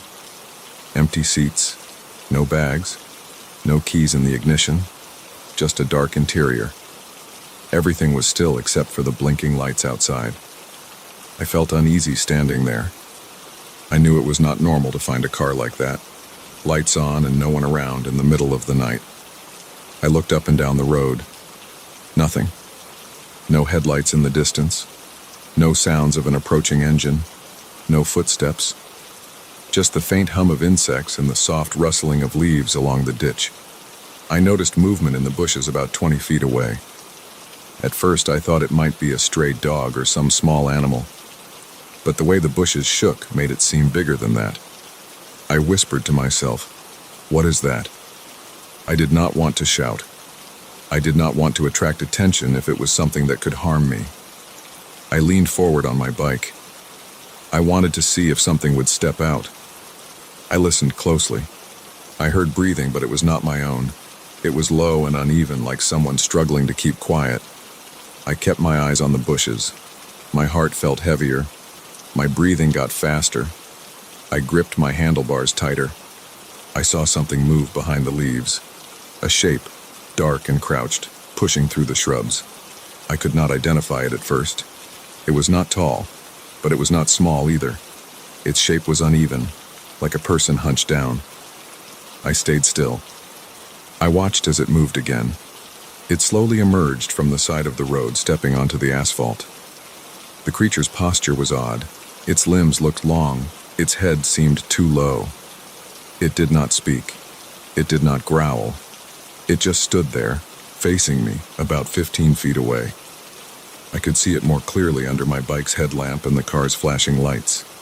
Its skin looked rough, maybe covered in coarse hair. It had 2 arms and 2 legs, but the way it positioned them seemed unnatural. It stood on 2 legs, but its spine was bent forward. Its arms hung almost to its knees. I could not see the details of its face. I could not tell if it was a person with some deformity or an animal that I had never seen before. I did not smell anything strange, but I felt dread. My shoulders tensed. My stomach sank. I wanted to leave, but I stood there trying to understand what I was looking at. Then it took a step toward me. Just one step. It made no sound, but I saw the movement. My breath caught in my throat. I stepped back. I felt my heel hit the pedal. My heart pounded. I said in a low voice, "Hey, I don't want any trouble." The creature did not respond. It took another step. Now it was about 10 feet away. I could see its chest moving up and down. It was breathing heavily. It seemed focused on me. I decided to leave. I did not want to figure out what it wanted. I pushed down on the pedal, easing my bike forward. The creature stepped forward again. It matched my pace. I tried to move slowly at first, hoping it would lose interest. It did not. As I gained speed, it quickened its steps. I saw it lean forward, arms swinging slightly. legs moving with a steady gait. It was following me, and it was not losing ground. I pedaled harder. I felt my legs ache. The road was flat, which helped, but I could not rely on speed alone if this thing could run as fast as I suspected. I decided not to look back for a while. I focused on the road ahead. My headlamp lit a small circle of asphalt. My breathing got louder. I could hear the chain and the tires. I felt sweat forming under my shirt. I forced myself to keep a steady pace, but I had to know if it was still there. I glanced over my shoulder. The creature was behind me, about the same distance as before, maybe 10 feet. It was running now, its arms pumping. I could see that it moved smoothly, no stumbling, no hesitation. I faced forward again. I gritted my teeth. I whispered curses under my breath. I had no weapon. I had nothing but my bike and a small toolkit in the bag strapped to the frame. My phone was in my pocket, but I had no signal out here, and even if I did, I could not imagine explaining this to anyone. I just wanted to get away. I tried to increase my speed. My thighs started to burn. The wind passed my ears. The quiet night was gone. Now it was just the rush of air and my own heartbeat. I checked over my shoulder again. The creature was keeping up, its body low to the ground, legs pushing off with force. I saw its shadow stretch in the faint light of my lamp. It reached out an arm. I saw its hand open and close, as if trying to grab something in front of it. I faced forward and pushed harder. I passed a small barn on the right side of the road. It was dark and locked up. I thought about stopping and hiding inside, but I saw no easy way in. I kept moving. The creature stayed right behind me. I felt panic rise in my chest. My mouth was dry. My palms were sweaty. I tried to think of a way out. The road went straight for a while, then turned left near a row of trees. If I reached those trees, maybe I could lose it by leaving the road. But then I would be in the dark with no idea where to go. I decided to stay on the road for now. As I approached the curve, I tried to swerve suddenly to the left to see if I could break its rhythm. I pulled the handlebars and leaned in. The bike responded quickly. I almost lost my balance, but corrected myself in time.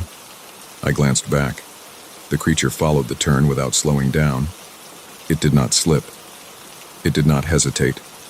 It was on my trail like a trained predator. My chest tightened.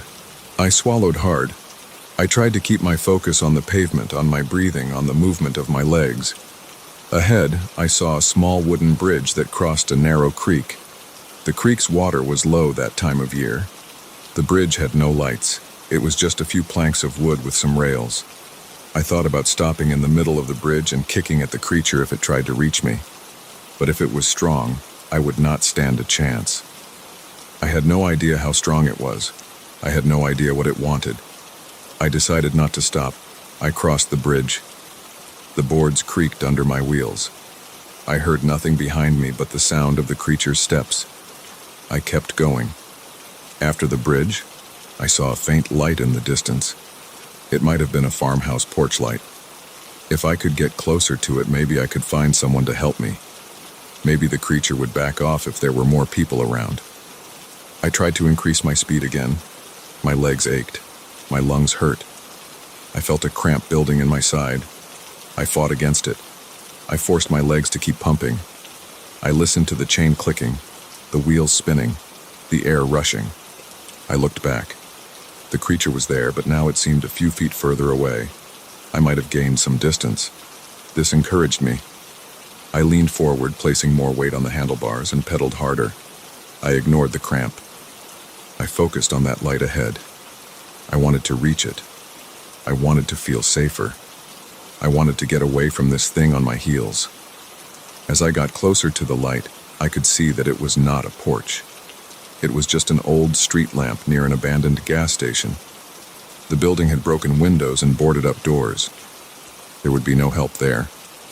Still, I had some light. I passed under the lamp and could see my surroundings better. Tall grass on both sides of the road. The gas station's cracked asphalt lot. Empty fuel pumps.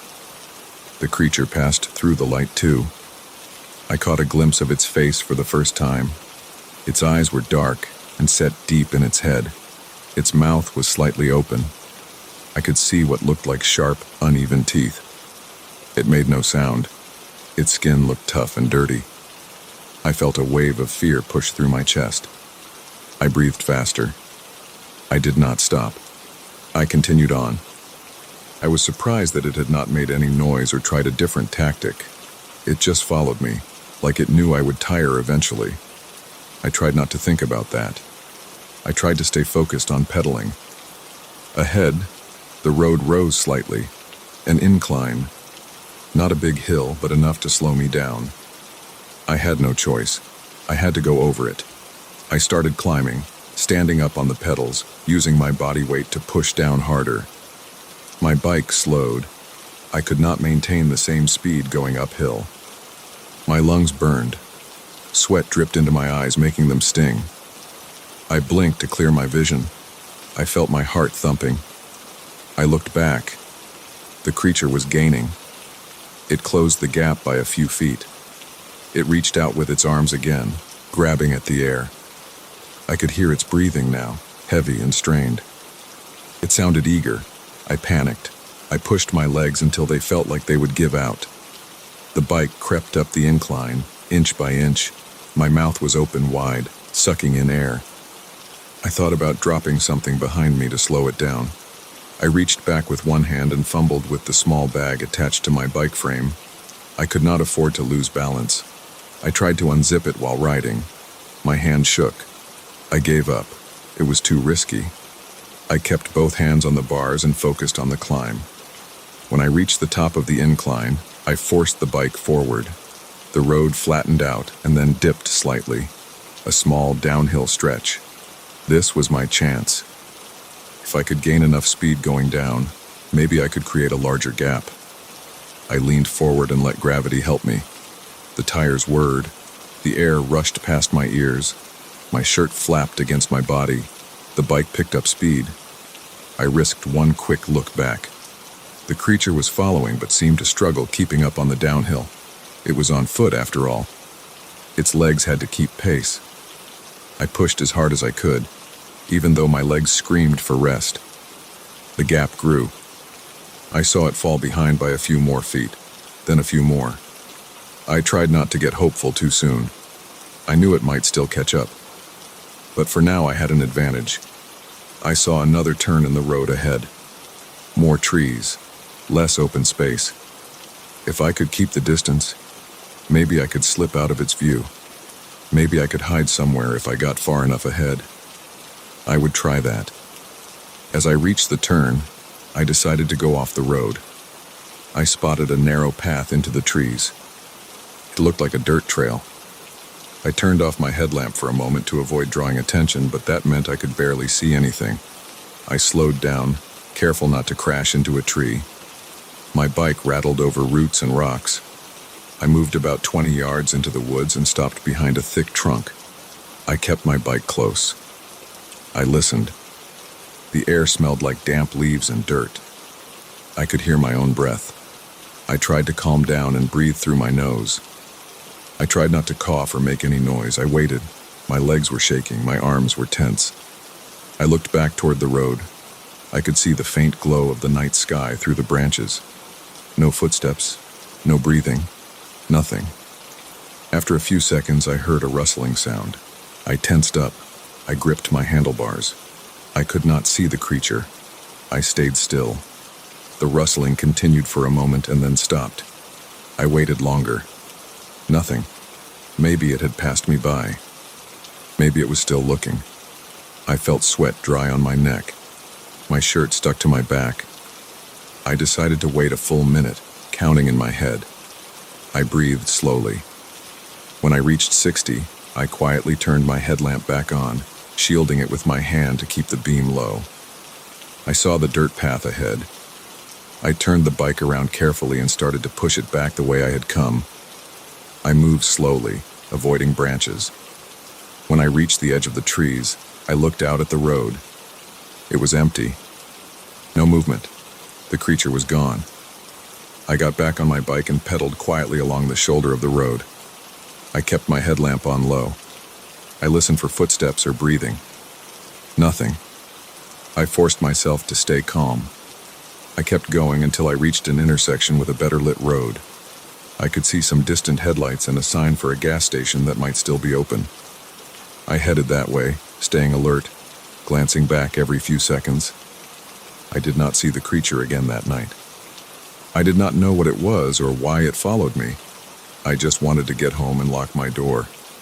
I kept riding until I reached a more familiar part of town. I stopped outside a closed store to catch my breath. My legs hurt, my throat felt raw, and my heart was still beating fast. But I was away from that thing. I rested for a moment, then got back on my bike and continued home. I did not look back again. I did not hear any strange sounds. I kept going until I reached my driveway, got off my bike, and went inside. I locked the door and sat on the floor, trying to breathe normally.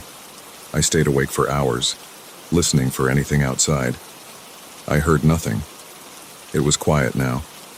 Just me inside my home, safe for the moment.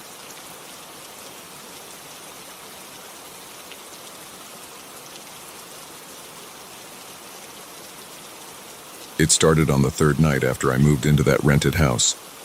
I was lying in bed, staring up at the ceiling, trying to settle in. It was around midnight. I heard something above my head. It sounded like steps moving slowly across the attic floor. It didn't sound like an animal or the wind. It sounded heavier, more deliberate. I stayed still, breathing through my nose, listening. The sound stopped. I lay awake for a long time. The next morning, I tried to forget about it. Maybe it was just the old wood expanding or something simple. I unpacked more boxes. I tried to focus on work and on finding my routine in the new place. But something about the sound from the night before sat in my mind all day. My name's Mark. I'm just a regular guy, renting this one-story house with an attic space that the landlord said was mostly empty. I remember asking if I could store a few things up there, and the landlord nodded and said sure, but it was dusty and small. He never mentioned anyone else having trouble here. The house looked normal enough. It had old wooden floors, a cramped kitchen, a small living room. The bathroom had old tiles but was clean. Everything seemed fine. I had moved here for a new job. I didn't know anybody in this town. The neighbors kept to themselves. So I didn't know who to ask about noises in the attic, and I didn't want to sound paranoid. The next night, I lay in bed and tried to sleep. After a few hours of tossing and turning, I heard it again. A kind of scraping sound, then something like a light footstep. I got up quietly, turned on the hall light, and stared at the attic door in the hallway ceiling. I could see that it was slightly ajar. I remembered checking it after I moved in. I was sure it was closed. I stood there for a minute, breathing slowly, trying not to make noise. I didn't feel right going up there in the middle of the night, so I made a note in my mind. In the morning, I would check it out. The next day around noon, I got the ladder I had stored in the garage and climbed up to the attic. The attic door was one of those that you push up. I pushed it all the way open and stuck my head inside. Dusty air filled my nose. It smelled like old insulation and dry wood. There wasn't much light, just a small window on the far side. The space was mostly empty. There was some old chair in a corner and a few boxes that the landlord had left. I didn't see any footprints, I didn't see any animals, I didn't see anyone.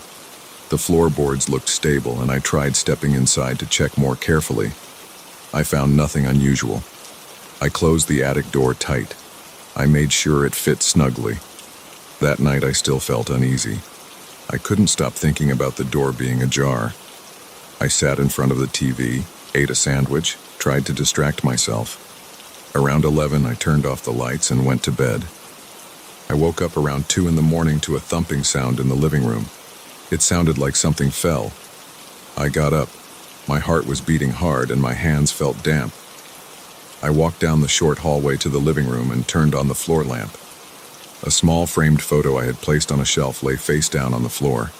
It looked like it had been knocked off. But I had no pets, no wind, no vibration. I picked it up and checked the shelf. Everything else was in place. I put it back. I stood there listening. I tried to hear if anyone was breathing or moving around. Nothing. I went back to bed. Over the next few days, I started feeling watched. During the day, I tried to ignore it. I worked from home, sitting at my desk near the living room window. Sometimes, while typing, I felt a pressure on my back like eyes on me. I would turn around fast.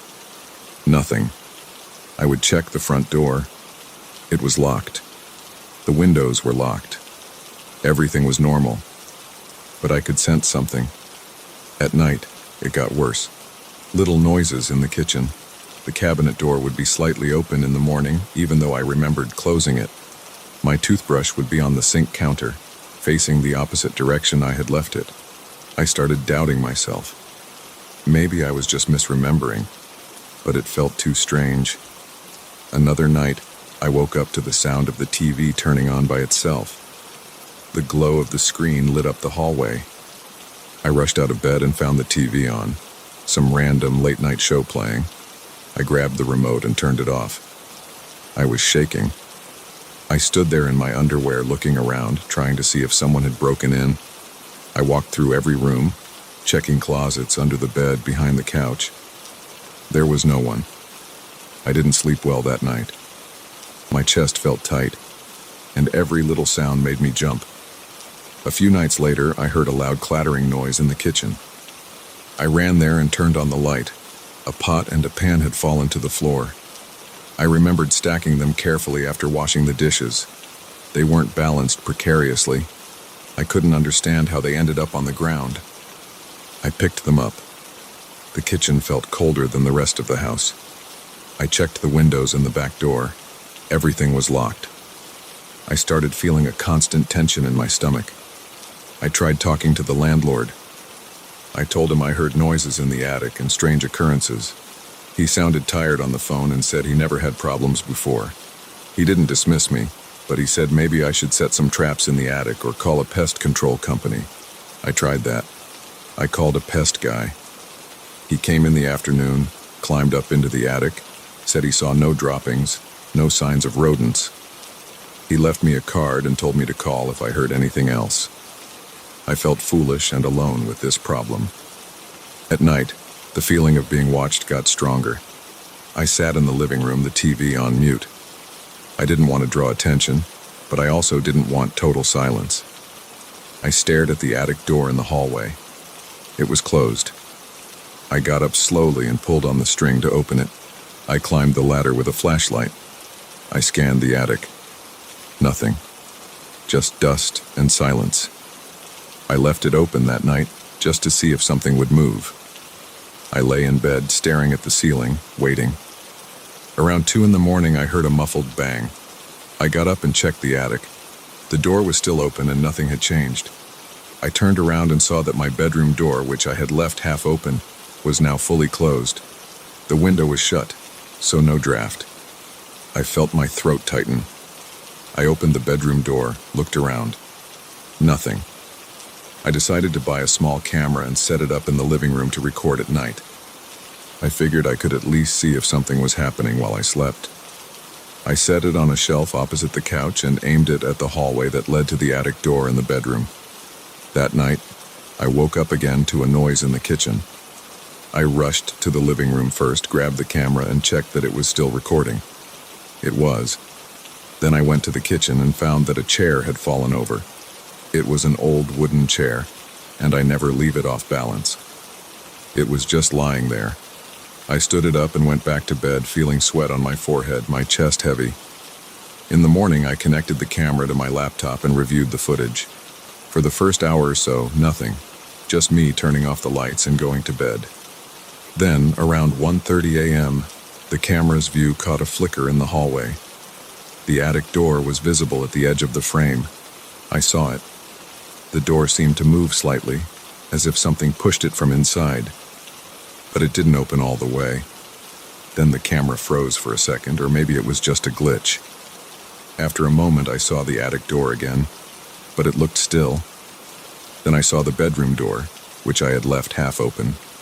It closed slowly, very quietly, as if someone was pushing it. I couldn't see anyone. There was no shape or figure, just the door closing on its own. Then the camera shook a bit, like something touched it. and the footage ended abruptly. It was corrupted after that. I sat there looking at the partial video, my hands sweating on the keyboard. I decided to leave the house for a few hours. I went to a coffee shop, stared at my phone, and tried to think of a solution. I considered calling the police, but what would I say? That doors were moving on their own? That I heard noises in the attic? They would think I was messing around. I decided to buy some strong locks for the attic door and for the bedroom door. I also bought a motion sensor light and placed it in the hallway. I wanted to see if it would turn on during the night. That evening, I installed the locks on the attic door. I screwed in a latch that would make it harder to open from the inside. I tested it a few times, pulling on the door. It was secure. I also placed the motion sensor light near the hallway ceiling and tested it. Just passing by made it light up. I went to bed feeling a bit more in control. I left the camera recording in the living room again. I kept my phone near me. Around midnight, I heard the motion sensor light turn on in the hallway. I saw the faint glow under my bedroom door. I got up quietly and pressed my ear against the door. I didn't hear footsteps. I opened the door slowly and saw the hallway lit by the motion sensor. The attic door latch was still in place. The living room was dark, but I could see the camera's small red light. I walked toward the attic door, checking everything. I saw nothing move. The light stayed on for about a minute, then turned off. I went back to bed. 2 hours later, I woke to the sound of the TV turning on again. This time it was louder, some static noise blasting through the night. I jumped out of bed, ran to the living room, grabbed the remote, and turned it off. I checked the camera. Still recording. I looked at the attic door again. Still locked. I stood there, breathing hard. The next day, I reviewed the footage. The camera showed the hallway light up around midnight. Then a shadow passed along the wall. It was like a human shape, but I couldn't make out any details. It moved from the attic area toward the bedroom area. Then it vanished. The motion sensor light turned off. A couple hours later, the camera caught a flicker of static from the TV before it turned on fully.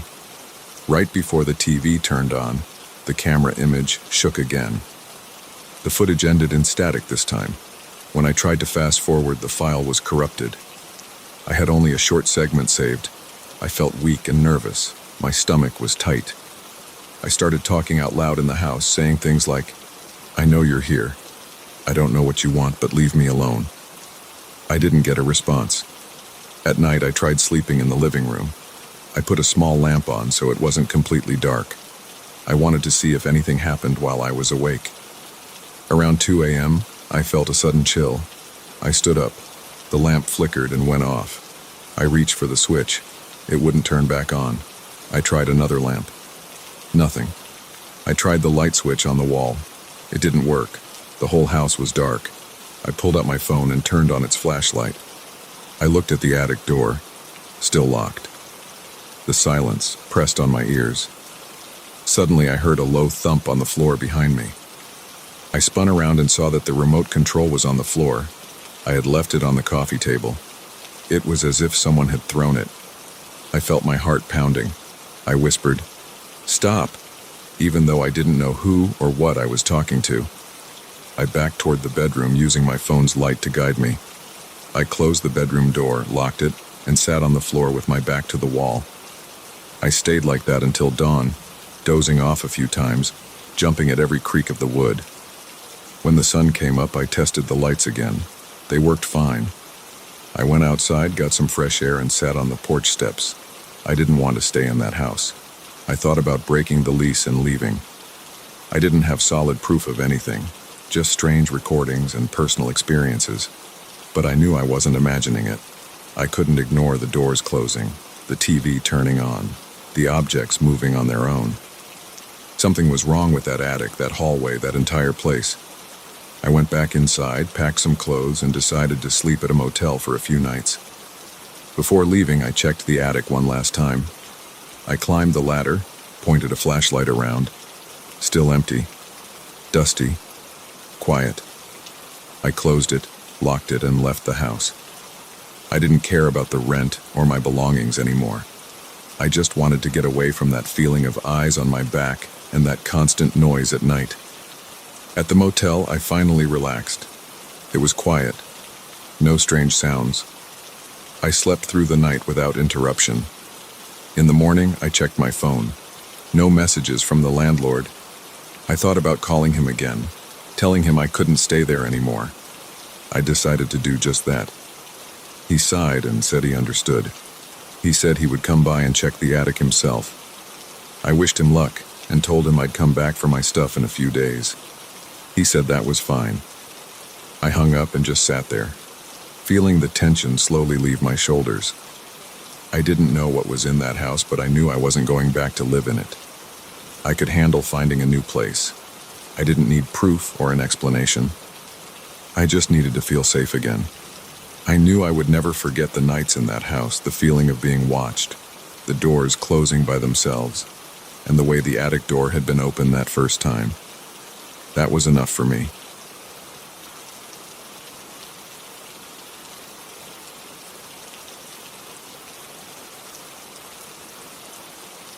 I still remember the night I noticed the light. It was around 11 and I had just turned off my TV. I was sitting in my small living room, drinking tap water out of a chipped glass. Across the street was that old apartment building. No one lived there. I had never seen anyone enter or leave. The windows were always dark, even during the day. I had assumed the place was completely abandoned. That night, though, I saw a sudden glow behind one of the windows on the third floor. It was faint, but I knew it wasn't my imagination. At first, I thought maybe it was just a street light reflecting off something. I got closer to my own window and looked carefully. The light was inside that apartment behind the dirty glass. I stood there for a minute, trying to figure out what was causing it. The next night I looked again. I was curious. The building was directly across from my window, maybe 20 yards away. My apartment was on the second floor. That old place looked like it hadn't been maintained for years. The paint on the facade was peeling. The window frames were cracked. Some windows were covered with cardboard or plywood. Nobody had bothered to renovate it. I hadn't cared much before, but after seeing that light, I started paying attention. That second night, I saw nothing unusual. It was just dark and quiet. The street was empty except for a few parked cars and a dim streetlight near the corner. On the third night, I noticed something new. There was a slight flicker behind a different window on the same floor. It turned on and off a few times. I walked from my living room window to my bedroom window, trying to get a better angle. The room was small, and my curtains were cheap and thin. I pressed my forehead against the glass. I could see a faint glow behind the dusty window across the street. I waited. I was calm but also confused. Who would be in there? Everyone knew that building was empty. It had been marked for demolition for a long time, but the city never got around to it. I had asked a neighbor once, and he said it was some kind of bureaucratic limbo. A few days passed. Each night I checked again. The pattern was unpredictable. Sometimes there was a light in one window. Other times there was nothing. One night I decided to watch for longer. I turned off the lights in my own place. I sat down on a wooden chair in front of the window. The chair creaked under my weight. I made sure not to make any noise. I tried not to move much, just to observe. About an hour passed. I was about to give up when I saw a clear, steady light in the same window as the first time. It stayed on for maybe a minute. Then, as I stared, I saw a figure appear. It looked like a person standing near the window, backlit by that soft glow. I couldn't see any features, just a dark shape. My heart started pounding. I felt a slight pressure in my chest. My hands gripped the sides of the chair. I didn't know what to do. I just kept looking, squinting to see if the figure would move. Suddenly, it raised an arm. It waved.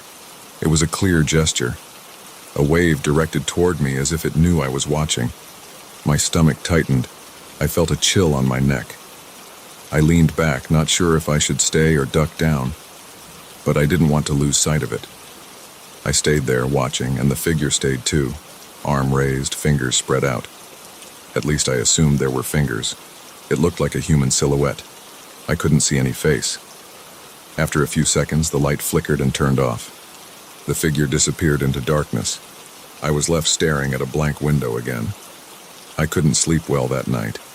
I lay in bed, thinking about what I had seen.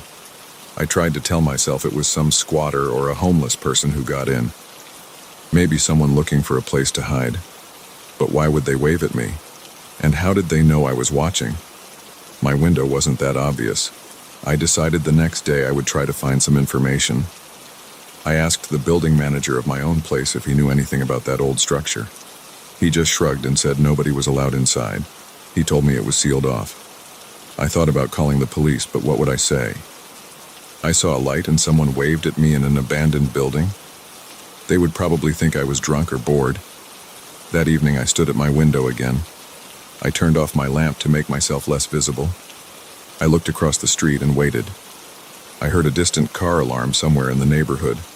A couple of people passed by on the sidewalk below, but otherwise it was quiet.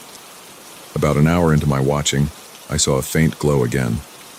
This time I decided to try something. I raised my own arm and waved. I felt stupid doing it, but I wanted to see what would happen. The light stayed on, and after a moment the figure appeared again. It stepped closer to the window. It raised its arm and waved back at me. My heart was beating faster. I could feel my pulse in my neck. The hair on my arm stood up. I stood there with my arm raised, not knowing what else to do. I lowered my arm and took a step back. The figure remained at the window for a few more seconds, then moved away. The light flickered and went off again. I stood there, breathing heavily. My apartment felt cold, even though the heater was on. I checked the lock on my door, just to be sure. I sat on my couch and tried to understand this. If someone was inside that abandoned building, how did they get power for a light? Maybe they had a battery-powered lamp. Maybe they snuck in through a side door. I decided to check the building from the street level the next day. I needed to see if there was any sign of forced entry. The next day, I woke up early, had some coffee, and walked across the street. I stood on the sidewalk and looked up at the windows. It was daytime, so everything looked normal. Just dirty windows and peeling paint. I walked around the corner and looked for any open doors or windows on the ground floor. I found nothing. The entrance looked boarded up. The door was locked with a thick chain. The ground-level windows had plywood nailed over them. I didn't see any footprints or anything that suggested recent entry. Everything was dusty and covered in old leaves. I shook the chain, just to test it. It was solid. That night I decided to see if the figure would appear again. Around midnight I saw the light for a brief moment. I watched carefully. The figure didn't show up immediately. I waited, leaning on the windowsill. After about 20 minutes, the light appeared in a different window on the same floor. It was dim, like a small lamp. I saw the silhouette pass by slowly. It paused and then moved out of sight. I felt a tightness in my chest again. I knew I had to try something else. I couldn't just watch forever. I needed to understand what was going on. I put on a jacket and shoes. I went outside and crossed the street. I stood in front of the building. The street was quiet. I could hear my own breathing. I pulled on the chained door. Nothing. I went around the back, stepping through an alley that smelled like garbage and old rainwater. The back door was also boarded up. I kicked at a loose piece of wood. It didn't budge. I climbed on a crate and tried to see through a high basement window. It was too dark. I couldn't see anything. I returned to my apartment feeling frustrated and uneasy. As soon as I stepped back in, I looked out my window again. The light was now off. I thought about calling the police. I picked up my phone and dialed the non-emergency number. I told them I thought I saw someone inside an abandoned building. They said they would send a patrol car when they had a unit free. I waited. About an hour later, I saw a police car drive by slowly. It shined a spotlight on the building and then moved on. The next morning, I saw nothing had changed. The chain was still on the door. There was no sign that anyone had gotten inside. Over the next few nights, the pattern continued. Sometimes there was a light. Sometimes the figure appeared and waved. Once I tried signaling with a small flashlight, turning it on and off a couple of times. The figure didn't respond to that. It just stood there. I felt a constant tension in my body. My hands were sweaty. My shoulders felt stiff. I started sleeping less. I would wake up in the middle of the night and check the window. I was always a bit afraid I'd see that figure staring directly at me. Eventually, I decided I had to get inside that building. I'm not proud of it, but I couldn't take the uncertainty anymore.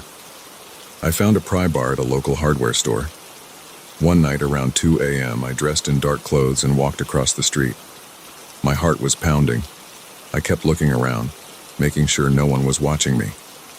I went to the back door, the one with the boards. I wedged the pry bar under the edge of a loose board and pulled slowly. The wood cracked a bit. I froze, listening for any sound. The street was quiet. I tried again, pulling harder. The board came loose enough for me to slip inside.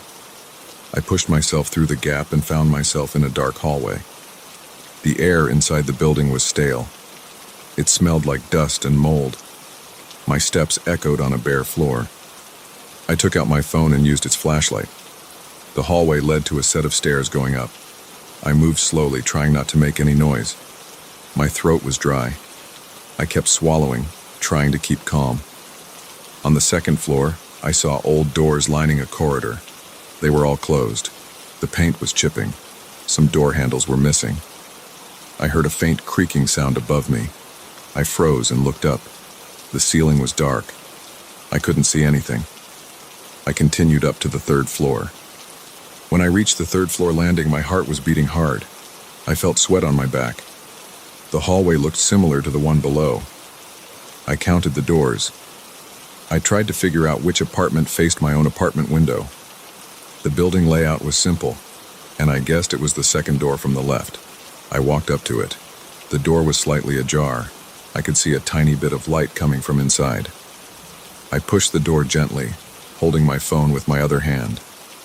Inside was a small, empty living room. There was a single wooden chair in front of the window. A small, battery-powered lamp sat on the floor beside the chair. The lamp was on, casting a weak yellow light. I looked around the room. The walls were bare. The floor had dust and some scattered debris. There was no furniture except that chair and the lamp. I approached the window and looked out. I could see my own apartment building across the street. My window blinds were up. I could see my room clearly from here. My apartment looked empty and quiet. I turned around. There was no one in the room. I checked a small closet. Nothing. I listened carefully. I heard a faint scraping sound in the hallway. I rushed out, shining my phone's light down the corridor. I saw a shape at the far end. It moved around the corner. I followed it. My shoes kicked up dust. I tried to be quiet, but my breathing was loud. I reached the corner and looked around. There was nothing but another hallway with closed doors. I tried one door. It was locked. I tried another. It opened into a bare room with nothing inside. I stepped back into the hallway. Then I heard a footstep behind me. I spun around. I saw a figure at the other end, near the staircase. It was dark, just a silhouette. I could hear my own breathing, fast and shallow. I didn't say anything. I didn't know what to say. The figure stepped back around the corner and out of sight. I wanted to call out, but I couldn't bring myself to speak. I walked towards the staircase, shining my light ahead. When I turned the corner, the staircase was empty.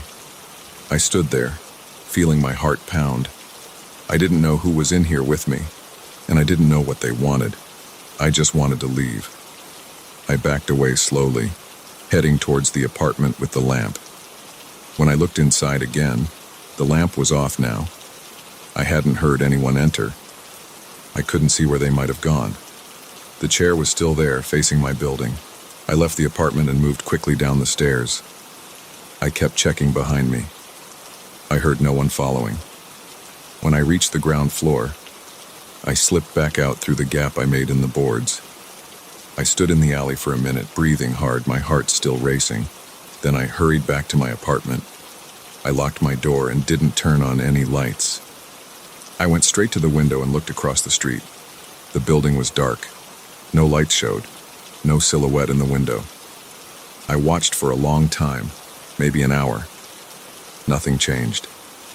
Eventually, I closed my blinds. I sat on my couch and tried to calm down. I wiped sweat from my forehead with my sleeve. I still didn't know what was going on over there. Someone had been inside that building, but I didn't see a face, didn't hear a voice. I just saw that figure and that lamp. They knew I was watching. They waved at me. They set up a lamp and a chair to face my apartment. It made no sense. In the following days, I kept checking the windows at night, but I saw no more lights. The building stayed dark. I never saw the figure again. I thought about calling the police again, but what would I tell them now? That I broke in and saw someone who disappeared? I decided to let it go. I started closing my blinds early in the evening. I stopped staring out my window at night. I tried not to think about that place anymore. I never found out who it was or what they wanted. The building is still there, empty and boarded up. I don't look at it much. It's easier that way. But sometimes, when I'm about to fall asleep, I think about that night. I can still feel the tension in my arms and chest. I can still see the shape waving at me. I can still smell the dust and mold inside those halls. I'm just glad I got out of there without any trouble. I keep my distance now, that's all I can do.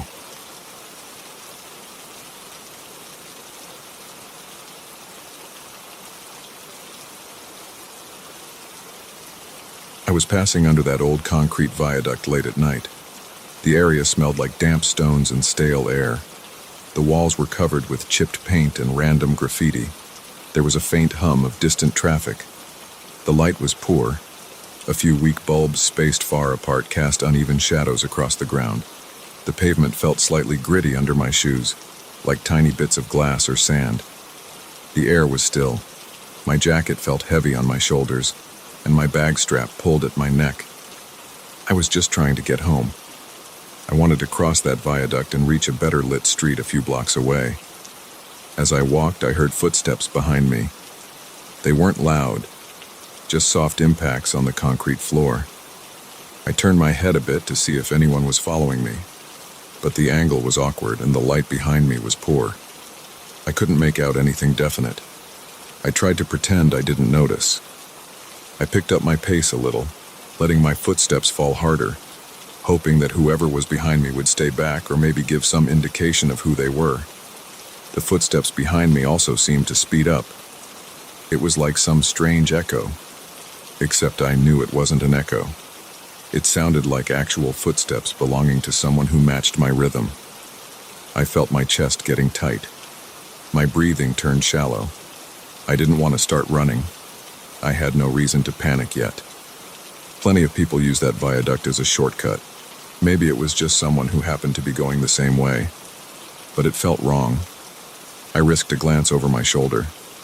In the weak light, I thought I saw a figure. Tall, maybe wearing dark clothes, not moving close enough for me to see any details. Just a shape at the edge of the darkness. I decided to move faster, not a sprint, but a quick walk. My legs felt stiff. My back felt tense. I could hear my own breathing louder in my ears. The footsteps behind me sped up as well. They stayed at a constant distance. Not too far behind, not closing in too fast, just maintaining the gap. I tried to stay calm. I focused on the end of the viaduct. I could see the lighter area outside, a pale glow from a streetlight beyond the exit. I thought if I could just reach the open space, this person might back off, or at least I could see them clearly. My arm holding the bag strap started to ache. My teeth were clenched. I felt a faint trembling in my hands. The sound of those footsteps didn't stop. They matched me step for step. Every time I increased my speed, they did the same. I started sweating, even though the air was cool. The smell of the place, that damp concrete smell, seemed stronger. I tried to ignore it and pressed forward. When I was about 10 or 15 feet from the exit, I made a decision.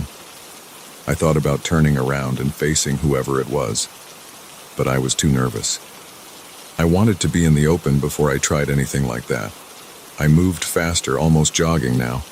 My shoes scuffed against the ground. I could feel a slight sting in my right knee, probably from the uneven ground or the way I was rushing. I saw the outside space grow wider and brighter. Then I burst out into the open. The street outside had a dim streetlight. The road surface was uneven, with small cracks and a few puddles near the edges. The sky was clear, but it was late. and I only saw a few windows lit in the buildings around. I looked around quickly. A couple of cars were parked along the curb, but no one sat inside. A few trees stood on the sidewalk, their leaves rustling a bit in a mild breeze. There were no other pedestrians around, no immediate sign of help. I turned around to check behind me. The footsteps had stopped. The sound was gone. It was suddenly silent, except for a distant car engine somewhere far away. That silence made the hair on my neck stand up. Inside the tunnel, under that viaduct, stood a figure. I could see it now more clearly because the streetlight behind me, and maybe some reflection from a nearby window, gave a better outline. The figure stood at the entrance of the viaduct, right where I had come out, just a few feet inside the darkness. He didn't move. He was facing me. I couldn't see his features. He had some kind of hood or maybe a cap that shaded his face. He looked tall, with a broad frame. His arms hung at his sides, not raised, not fidgeting. He just stood there and stared. Or at least I assumed he was staring. I couldn't see his eyes. I felt my heart pounding hard. My legs felt weak and my stomach felt tight. My throat was dry. I wanted to say something, but my voice felt trapped. I raised my hand slightly, not waving, just lifting it a bit, as if I was about to speak. The figure didn't respond. He stayed perfectly still. I heard no breathing, no movement. Nothing. Behind him, the viaduct looked darker than before, like a long black corridor that led nowhere. I stepped backward a few steps, keeping my eyes on him. I stood near the streetlight now, my shadow stretching behind me on the pavement. My foot hit a small rock or piece of debris, and I flinched at the noise. The figure still didn't move. He just stood there, as if waiting. I thought about calling out, maybe asking what he wanted, but I was afraid of provoking him. I wondered if he had followed me just to scare me, or if he wanted something more. I thought about my wallet and my phone in my pocket. I had a few bills, nothing much. I wasn't carrying anything valuable except maybe my phone. I considered if he might be a mugger, but why just stand there now, not making a move? I backed away another few steps until I reached the curb. I looked left and right. The street was empty. A few streetlights were on, but there were large gaps of darkness. I saw an intersection about 100 yards away. Maybe if I started walking that way, he wouldn't follow. Or maybe he would. I looked back toward the figure. He hadn't moved at all. That stillness made me uneasy. A normal person would say something, do something, maybe act annoyed or walk away. But he did nothing. My arms felt heavy and a little numb. My fingers tingled. I tried to steady my breathing. I took a step to the side, moving out of the direct line of the viaduct. The figure shifted slightly. I saw him tilt his head just a bit, as if to keep me in sight. It confirmed that he was watching me, not just standing randomly. I swallowed and took another step. He took a small step forward, staying right at the threshold between darkness and light. I saw a bit of the side of his face now, but it was still too dark to see details. He didn't look like he was smiling or scowling, just observing. I felt a sudden urge to call out. I thought if I talked, maybe he would talk back.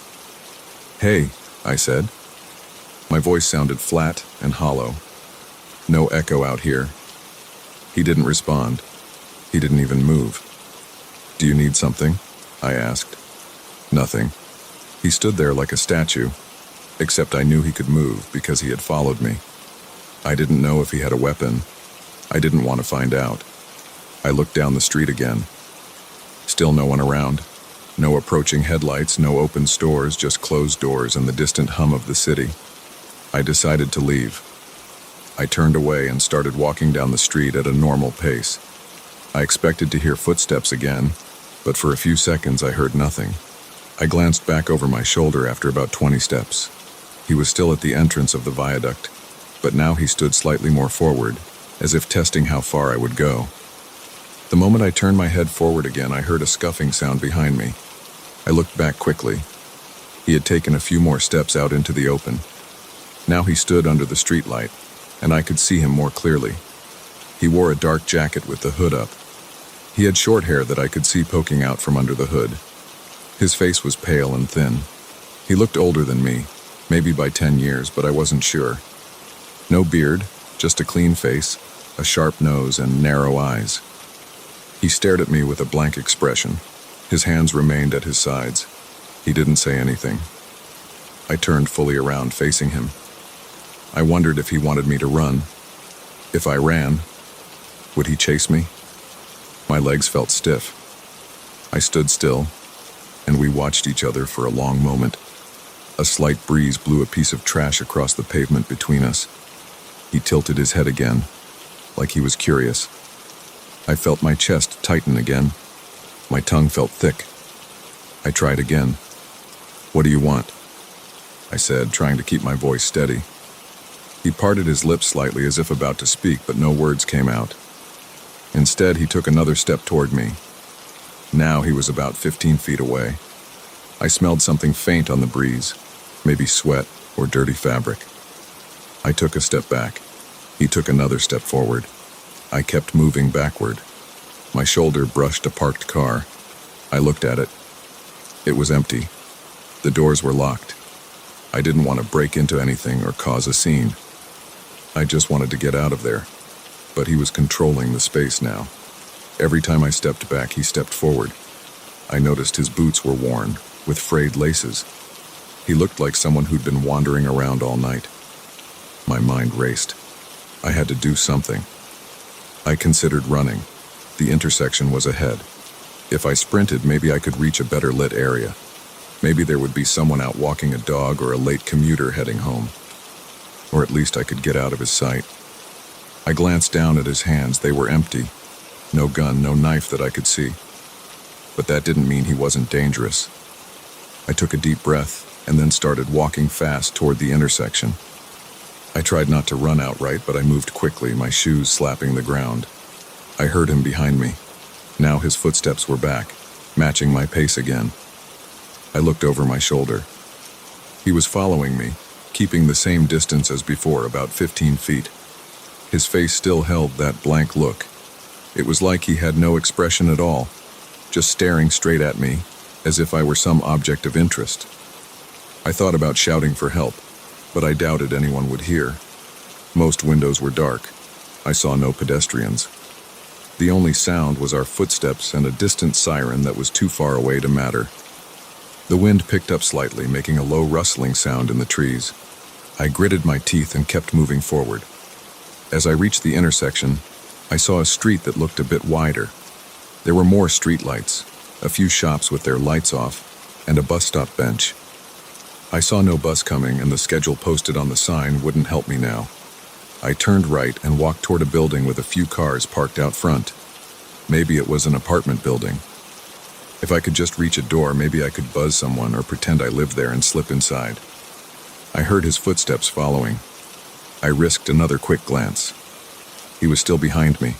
Same distance, same silent stare. I said, "Back off," in a louder voice this time. He didn't react. He just kept following. My throat burned.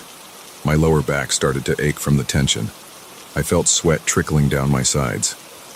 I reached a building with a small lobby. The front door was locked, of course. It had a buzzer panel. I ran up to it and pressed a random button. I waited, breathing heavily, my ear close to the speaker. Nothing but silence. I pressed another one. Still nothing. I pressed several buttons in a row. No response. He stood about 15 feet away on the sidewalk, watching me, not speaking. I turned around, keeping my back against the door. He took a step forward. I swallowed hard and said, "Look, I don't know what you want. Just leave me alone." He stood there, not moving. I realized he could close that distance anytime he wanted. I realized I had no plan. I couldn't stay trapped here. I looked to my left and right. There was a small alley beside the building. If I tried that, would he follow me in there? I didn't like the idea of going into a smaller space with him behind me. I looked across the street. There was a fence, and beyond that, a parking lot with a few cars. No one around. No sound of voices. No sound of help. I decided to keep moving. I left the building's door and continued along the sidewalk. He followed, always the same distance. I wondered if he would ever speak, or if I would ever get rid of him. My heart was still pounding. I tried to keep my breathing steady. I passed under another streetlight. I noticed that his shadow stretched on the ground behind him. He was definitely real, definitely a person, not some trick of the light. His boots scraped the pavement as he walked. After several blocks, we reached a corner with a convenience store. The store's lights were off, but there might be a back entrance or something. I approached it. The door was locked. I pulled on it anyway, rattling it, hoping maybe someone inside would hear. Nothing. I looked back. He stood a few steps away, not getting any closer than before, just waiting. I felt my legs shaking. My mouth was dry. I considered speaking again, but it felt pointless. He hadn't responded before. I walked around the building, sticking close to the wall. He followed. On the other side of the building, I found a narrow walkway leading to another street. This one had slightly better lighting. I saw a sign for a laundromat about half a block away. If the laundromat was open, maybe I could find people inside. I hurried toward it. The footsteps behind me continued at the same pace. As I approached the laundromat, I saw the lights were on. I saw movement inside through the big glass windows. My chest loosened a bit. I reached the door and pulled it open. Warm air hit my face. I smelled detergent and fabric softener. A couple of people were inside doing laundry, folding clothes, minding their own business. I stepped inside, letting the door close behind me. I took a quick look outside through the glass. The figure stopped outside on the sidewalk, just beyond the glow of the laundromat's fluorescent lights. He didn't come inside. He stood there, looking at me through the glass for a moment. I stayed near the door, breathing heavily, trying to calm down. He stared for a few seconds, then he stepped back into the darkness. I watched him go until I couldn't see him anymore. I waited, heart still pounding, until I felt safe enough to move away from the door. I didn't know where he went. I just knew he wasn't there right now. I stayed in that laundromat for a while, sitting on a plastic chair, catching my breath, my hands still shaking a bit. I felt sweat drying on my forehead. The people inside barely glanced at me. I didn't tell them what happened. I didn't know how to explain it without sounding strange. After some time, I thought about leaving, maybe taking a different route home, staying on main streets, well-lit areas, anywhere but under a dark viaduct. I didn't know who that figure was or what he wanted, but I felt relieved that I'd gotten away from him. I stood up, adjusted my bag strap, and stepped outside again, looking both ways before I moved. He was gone.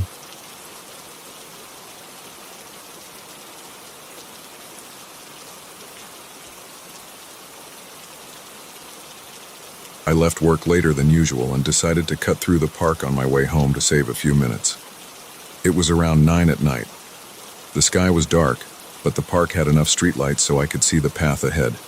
My apartment building was on the other side. Normally, I would have walked around on the main streets where there were more people, but I was tired and wanted to get home quickly. The park wasn't completely empty. I saw a couple in the distance near a bench and a man jogging with headphones near the entrance. After that, I didn't see anyone else close by. The air smelled like wet grass because it had rained earlier. I heard the rustle of leaves under my shoes and the low hum of distant traffic. Nothing unusual.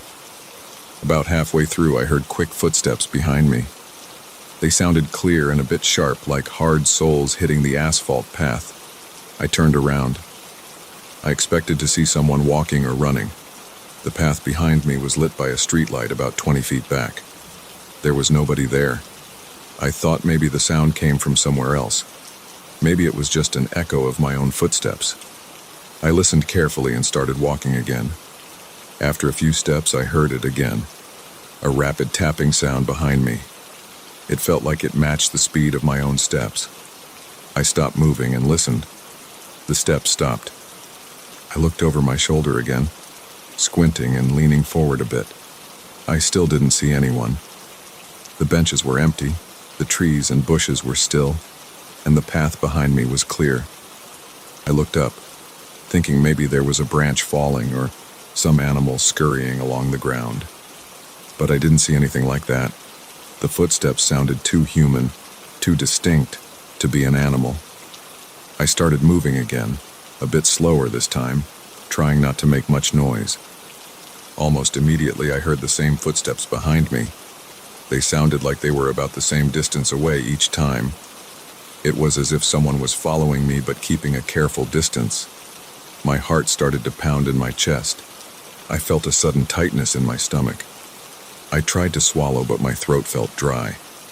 I didn't want to run yet.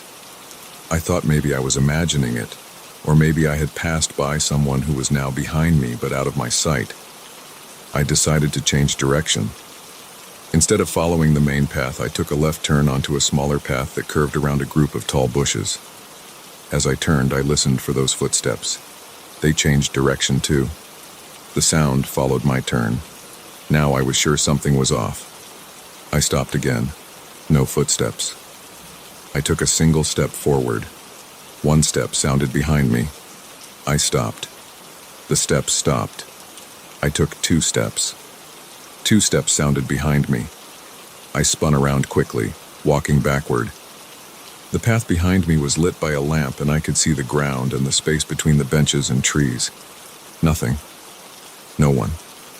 I felt my breathing get heavier. I could feel a slight sweat forming on my forehead and on my palms. I wiped my hands on my pants and tried to calm down. I decided to try something else. I stepped onto the grass beside the path, hoping the footsteps wouldn't follow on the grass if they were just an echo. I took 3 steps on the grass, moving slowly. I heard 3 clear steps behind me, still sounding like hard shoes on asphalt even though I was no longer walking on the asphalt path. I glanced down at my own shoes. I was wearing sneakers with soft soles, not hard shoes. The sound didn't match my own footsteps at all. I wasn't making that sound. Something else was. My mind raced. I considered calling out, asking who was there, but I didn't want to show fear. Instead, I pulled out my phone. I tapped the screen to check my signal. It was weak, but I had 1 or 2 bars. I thought about calling someone, maybe a friend who lived nearby, but I didn't want to stand still. The idea of standing still in the dark, in the middle of the park, made me feel vulnerable. I kept walking, turning left and right, trying to confuse whoever was behind me. The footsteps always matched my movement. I walked faster. The footsteps also sped up. I slowed down, and they slowed down. I tried a sudden jump forward to catch whoever it was off guard. I jumped forward 3 steps and spun around quickly, hoping to see them move into the light. There was no one. The path was empty. The grass was empty. The benches were empty. I looked up at the trees. The branches swayed a little from a light breeze, but there was no one hiding there. I felt a chill run through my arms and up my neck. My mouth felt dry. I tried to clear my throat, but it just made a raspy sound. My legs felt tense. I flexed my hands, trying to control my breathing. I took a deep breath and decided to do something more direct. I spoke loudly. "Hey, I know you're there." My voice sounded shaky to me. I waited. No response. No footsteps at that moment because I was standing still. Just silence. The couple I had seen earlier was too far away by now. The jogger was gone. I didn't see anyone else. I tried to think of a reason for these noises. Maybe it was some kind of prank. Maybe there were hidden speakers. Maybe someone was messing with me. But that idea didn't make sense. The footsteps responded to my every movement. If I stepped twice, they stepped twice. If I paused, they paused. Whoever or whatever it was reacting instantly to me. That kind of prank would be complicated. My hand holding the phone was shaking a bit. I pressed the side of the phone against my leg to steady it. I decided to leave the park as soon as possible. The exit I usually took was straight ahead and then to the right. It would take about 5 more minutes walking fast. I walked forward again, this time without stopping. The footsteps followed. They stayed behind me at the same distance. Every time I increased my pace, they matched it. Every time I slowed down, they slowed down. I tried to run a bit, not a full sprint, just a quick jog. I heard the footsteps jog behind me. They weren't heavy or soft. They were medium in volume, like normal footsteps, but I couldn't see anyone making them. I felt my chest tighten again. I looked to the sides for anyone who might be doing this. Maybe someone was mimicking my footsteps but staying hidden behind a tree or a bush. But to remain hidden so well, they would need to run from cover to cover. I would have seen movement. The park was not that dense. There were open spaces between the trees, and the bushes weren't tall enough to hide a person running. I reached a small wooden bridge that crossed over a narrow stream. I stopped at the start of the bridge and turned around again. Nothing. The path behind me was empty. I listened carefully.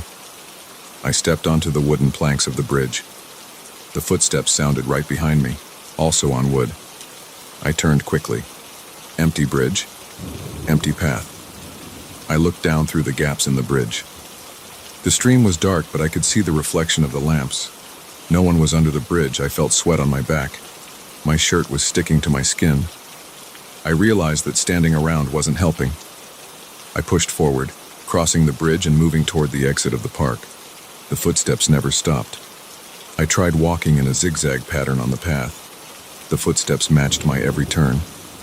I stepped off the path onto the grass and back onto the path. The footsteps stayed right behind me, always sounding like they were a few feet behind, never closer, never farther. It was like they were attached to me. I tried talking again, this time louder. "What do you want?" My voice echoed a bit among the trees. I heard the distant noise of a passing car on a nearby street. No reply. I considered calling the police, but what would I say? That I heard footsteps and nobody was there? They might send someone, but by the time they arrived, maybe the sound would be gone. Also, I wasn't in immediate danger as far as I could tell. The footsteps never tried to touch me or attack me, but I didn't feel safe. I passed a trash can and a lamp. The park gate was not far. I could see the streetlights outside the park. I focused on reaching that gate. I tightened my grip on my phone and walked faster. The footsteps followed right behind. My throat felt sore from the tension. I kept my eyes forward because looking back did nothing. Every time I looked, I saw nothing.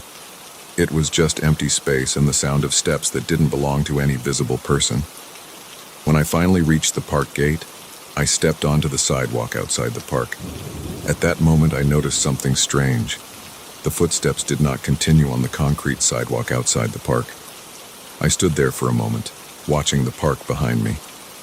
There was no one there. I took a step on the sidewalk. Only my own step echoed. I took another step. Just me. There were no more mysterious footsteps. I didn't relax right away. I looked around. The street outside had a few people in the distance. A car passed by. Two men walked on the opposite sidewalk talking to each other. They looked normal. I heard their voices. I heard their footsteps. They matched their bodies and their shoes. I looked back at the park gate. The park looked empty behind me, at least in the area where I came from. The lampposts lit the asphalt path, the benches, the trash cans, and the small bridge. Nothing else moved. I felt the tension leaving my shoulders slowly, but I was still on edge. I took a deep breath and wiped sweat from my forehead. I stood near a lamp on the sidewalk outside the park for a minute or two, checking my surroundings. No suspicious people. No weird sounds. My phone still had weak signal, so I walked a bit farther along the street until I got a better signal. Then I called a friend. I kept my voice low.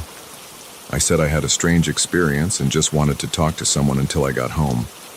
I didn't give details. I just said I felt creeped out in the park. My friend asked if I wanted him to pick me up, but I said I was fine. Just wanted to hear a familiar voice. As I walked home along the sidewalk, I kept glancing back over my shoulder. I didn't hear those footsteps anymore. I only heard occasional cars, distant voices, and the normal sounds of the city at night. When I finally reached my apartment building, I felt relieved. The lobby was quiet. The elevator was empty. In the hallway, I didn't hear anything strange. In my apartment, I locked the door, checked the windows, and turned on some lights. I stood in the middle of my living room and tried to understand what had happened. I sat on the edge of my couch. My legs felt a bit shaky. I rubbed my eyes and leaned forward, elbows on my knees. I tried to replay the events in my head, but I couldn't find a rational explanation. There were footsteps behind me that reacted to my movements, and I never saw who made them. I considered that maybe I had been tired, maybe I had misheard something. But I knew what I heard. It was too clear. It wasn't random noises. It matched every step I took. I decided to leave it alone for the night. I took a shower, trying not to think too much about it. I focused on the hot water hitting my neck and back. Then I dried off, put on clean clothes, and sat in the living room again. I turned on the TV, keeping the volume low. I tried to watch something ordinary to calm myself down. A news channel with some late-night report about traffic conditions was on. I let the voices of the newscasters fill the room. Eventually, I felt more relaxed. But my mind kept jumping back to the memory of those footsteps. I considered going back to the park the next day, maybe during daylight, to check if there was something unusual about the path or maybe a hidden speaker. But it was late, and I didn't want to deal with that right now. I just wanted to sleep, to let my mind rest. Before going to bed, I double-checked the front door and windows. Everything was locked. I turned off the lights and climbed into bed. I stared at the ceiling for a while.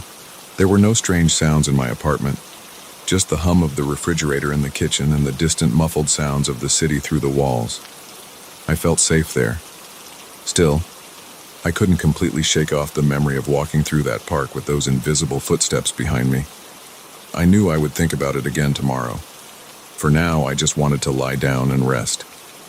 It had been a long day, and I needed to sleep.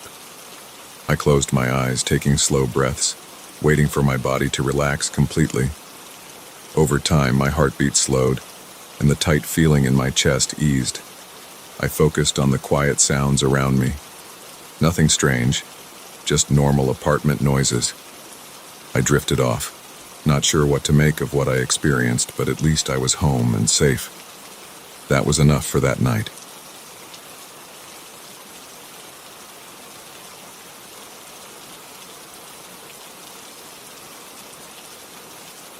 I woke up on a Monday morning and saw 3 missed calls on my phone. All of them came around 3 a.m. I had my phone on silent mode because I don't like being disturbed when I'm sleeping. I remember sitting up in bed and staring at the screen. My room was dark. I had the curtain closed. I could see a bit of light from the street lamp outside shining through a small gap in the fabric. I checked the caller ID, but it said, "Unknown number." I tried calling back, but there was no answer. I felt a slight irritation, but I didn't think much of it.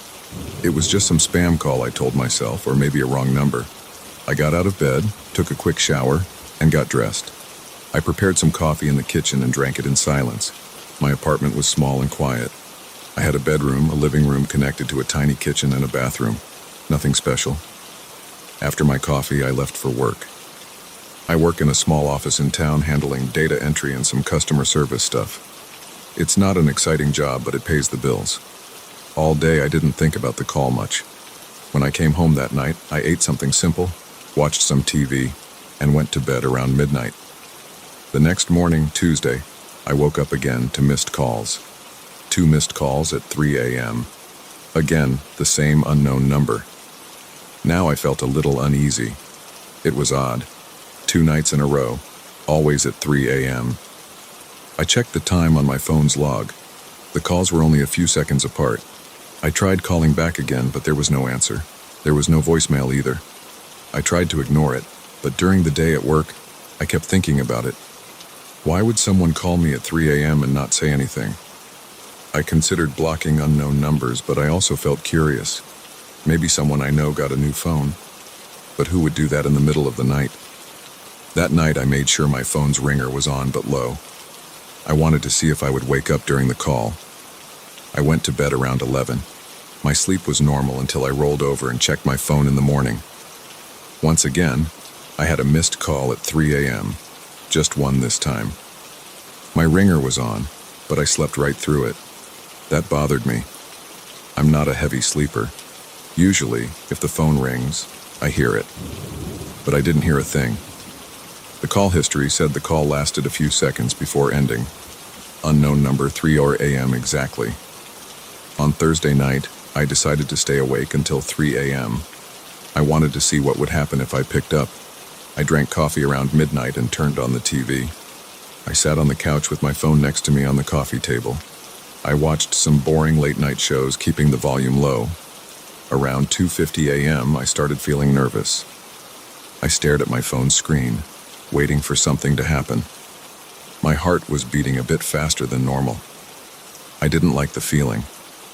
It reminded me of waiting for a test result, or waiting for someone you don't want to see. Then, at 3 a.m. on the dot, my phone rang. The sound was louder than I expected, even though I had left it on a low volume. I picked it up right away. I pressed the answer button and brought the phone to my ear. I didn't say anything at first. I listened. There was static, the kind of static you hear when there's no clear signal. Under the static, I heard something else. A whisper. I couldn't make out the words at first. I said, "Hello?" into the phone. The whisper paused. Then I heard it more clearly. "I can see you." It was a rough voice, like someone speaking very softly through clenched teeth. I froze and didn't say anything. The line went dead. My mouth felt dry. I stood up from the couch and looked around my apartment. The lights were off except for the TV. I rushed to the window and looked outside. The street was empty. There was no one at the bus stop across the street. No cars parked nearby that looked suspicious. I closed the curtain and made sure the door was locked. I felt my heart pounding. I tried to think logically. Maybe it was some kind of prank. Maybe a friend trying to scare me. But I don't have many friends, and none of them would do this. Also, the voice sounded unfamiliar. It wasn't a recorded message. It reacted to me when I said, "Hello." I tried to go to sleep, but I kept thinking about the call. In the morning, I felt tired and shaky. I considered ignoring it, but I knew I wouldn't feel right until I did something. At work, I used my break to call my phone carrier. I asked if they could trace the call. The operator said that without an official request from the authorities, they couldn't do much. They recommended blocking unknown calls. I hung up feeling frustrated. That evening, I put my phone on silent and tried to sleep. I wanted to forget about it, but deep down, I knew it wouldn't end. At 3 a.m., I woke up in a panic. My phone was vibrating on the bedside table. I didn't pick it up this time. I just stared at it until it stopped. I waited a minute and then checked. Unknown number. I breathed fast and wiped sweat off my forehead. I tried to go back to sleep, but I couldn't. Every time I closed my eyes, I imagined someone standing outside my window whispering into a phone. The next day, I decided to do something else. I tried changing my phone number. I contacted the carrier, and after some hassle, got a new number. I told myself that would fix it. It's just a number. If someone doesn't have it, they can't call me, right? I went to bed relieved. But at 3 a.m., I woke up to my phone ringing again. Unknown number. I answered, feeling anger in my chest. "Who the hell is this?" I whispered into the phone. Static, then the same whisper. "I can see you." I cursed and hung up. I tried to call back. Nothing. The number was hidden. I stayed up until morning, pacing around my apartment, checking the locks, peeking through the peephole, looking through the blinds. I saw nothing unusual. The hallway was empty. The street was quiet. I started feeling nervous in my own home. At night, I turned on more lights. I slept with the TV on for background noise. I checked every corner of my apartment before going to bed. I looked under the bed, behind the couch, inside the closet. I found nothing strange. Still, the calls kept coming. Every night at 3 a.m., the same unknown number. If I answered, I heard static and the whisper saying, "I can see you." If I didn't answer, the call ended after a few rings. After a week of this, I felt exhausted. My eyes had dark circles under them. I jumped at small sounds like the refrigerator humming or the pipes creaking. I tried calling the police. They asked if I had received threats. I told them about the calls. They said since there was no direct threat besides, "I can see you," and no sign of a crime. They couldn't do much. They told me to block the number or get a new phone. I told them I already changed my number. They said maybe someone hacked my phone. They didn't seem interested. I bought a new phone. A different brand, a different carrier, a different SIM card. I gave the new number only to my boss and my mother. I told no one else. I did everything I could think of to ensure nobody had this new number. I went to bed that night feeling a tiny bit hopeful. Maybe the calls would stop. But at 3 a.m. the phone rang. I answered right away. "What do you want?" "Static, then. I can see you." I felt a jolt in my chest. I got up, opened the door, and stepped into the hallway of my apartment building. The lights were dim and flickering. I walked down the hall, trying to listen for any sound. My bare feet felt cold on the floor. I put my ear against my neighbor's door. Silence. I went down the stairs and checked the building's entrance. The door was locked. I looked through the glass at the empty street outside. No one was there. I went back to my apartment and pushed a chair against the door. I checked every window. They were locked. I could see the glow of the street lamp through the blinds. I stared at it for a while. Nothing moved outside. I felt like I was going crazy. Who could be doing this? How did they get my number again? How did they know where I was or what I was doing? The next night I decided to try something different. I turned off all the lights and sat in front of the window at 2:50 a.m. I didn't turn on the TV. I didn't drink coffee. I just sat there, phone in my hand, looking out through a small gap in the curtain. I wanted to see if someone was outside calling me. At 3 a.m. the phone rang. I answered it without taking my eyes off the street. "I can see you," the voice whispered. I looked carefully at everything outside. The sidewalk was empty. No parked cars. No movement at all. I felt my hands shaking. I gripped the phone tightly. I said, "Where are you?" Silence, then static. The call ended. I kept watching. Nothing changed outside. I waited for an hour, just staring. No one appeared. I finally gave up and went to bed. My head was pounding, and my stomach felt uneasy. The following night, I tried recording the call. I set up my old phone to record the audio through its microphone. At 3 a.m. the call came. I answered and placed it on speaker. Static, then the whisper, "I can see you." I stayed silent. I tried to keep the call going by not hanging up. I said, "What do you want?" No response. The whisper didn't repeat itself. The static continued for a few seconds, then the call ended. I stopped the recording and played it back. The static was there. The whisper was there. I couldn't identify the voice. I tried showing it to a coworker the next day, asking if they recognized the voice. They just said it sounded like someone messing with me. That didn't help. My apartment started to feel uncomfortable. I put more locks on my door. I sealed the windows with thicker curtains. I started sleeping with a kitchen knife on my bedside table. I left the TV on all night for noise. The call still came at 3 a.m.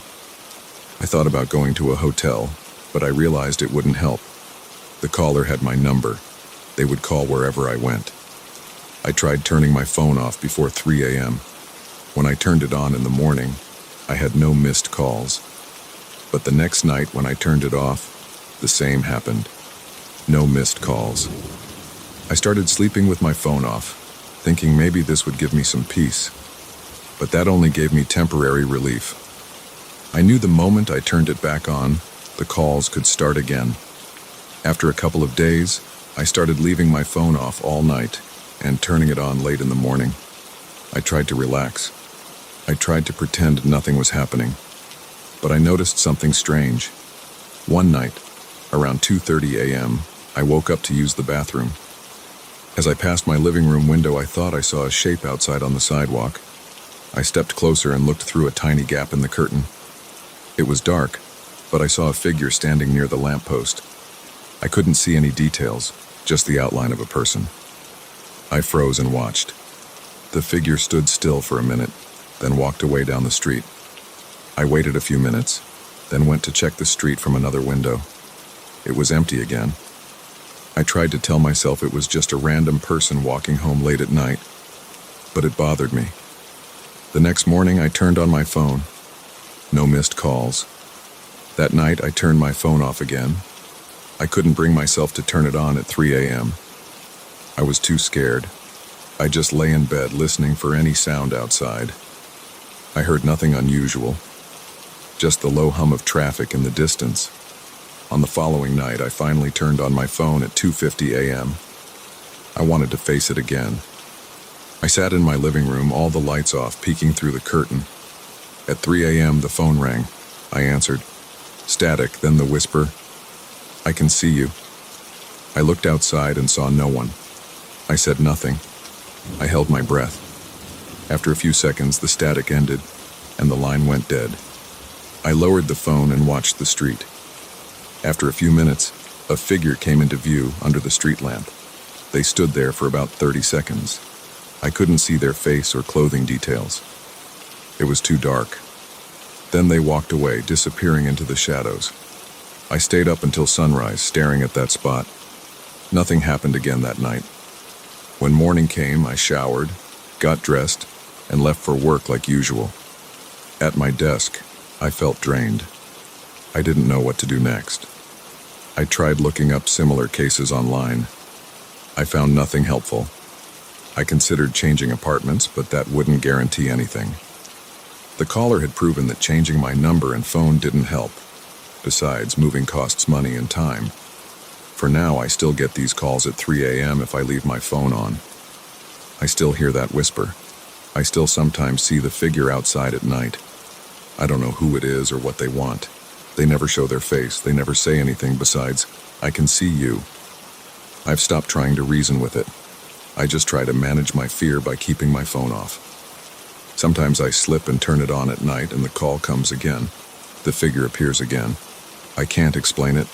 I have no proof except a strange audio recording in my own eyes. I haven't told anyone else except that one coworker.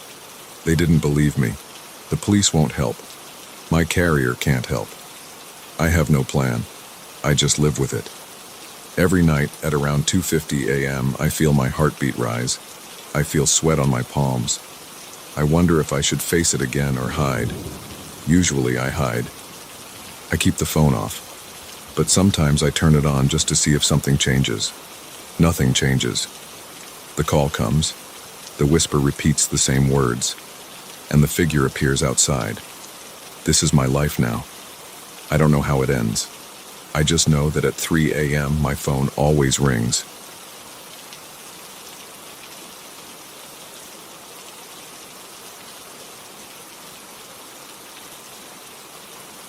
I found the mirror on a Sunday afternoon at a flea market on the edge of town.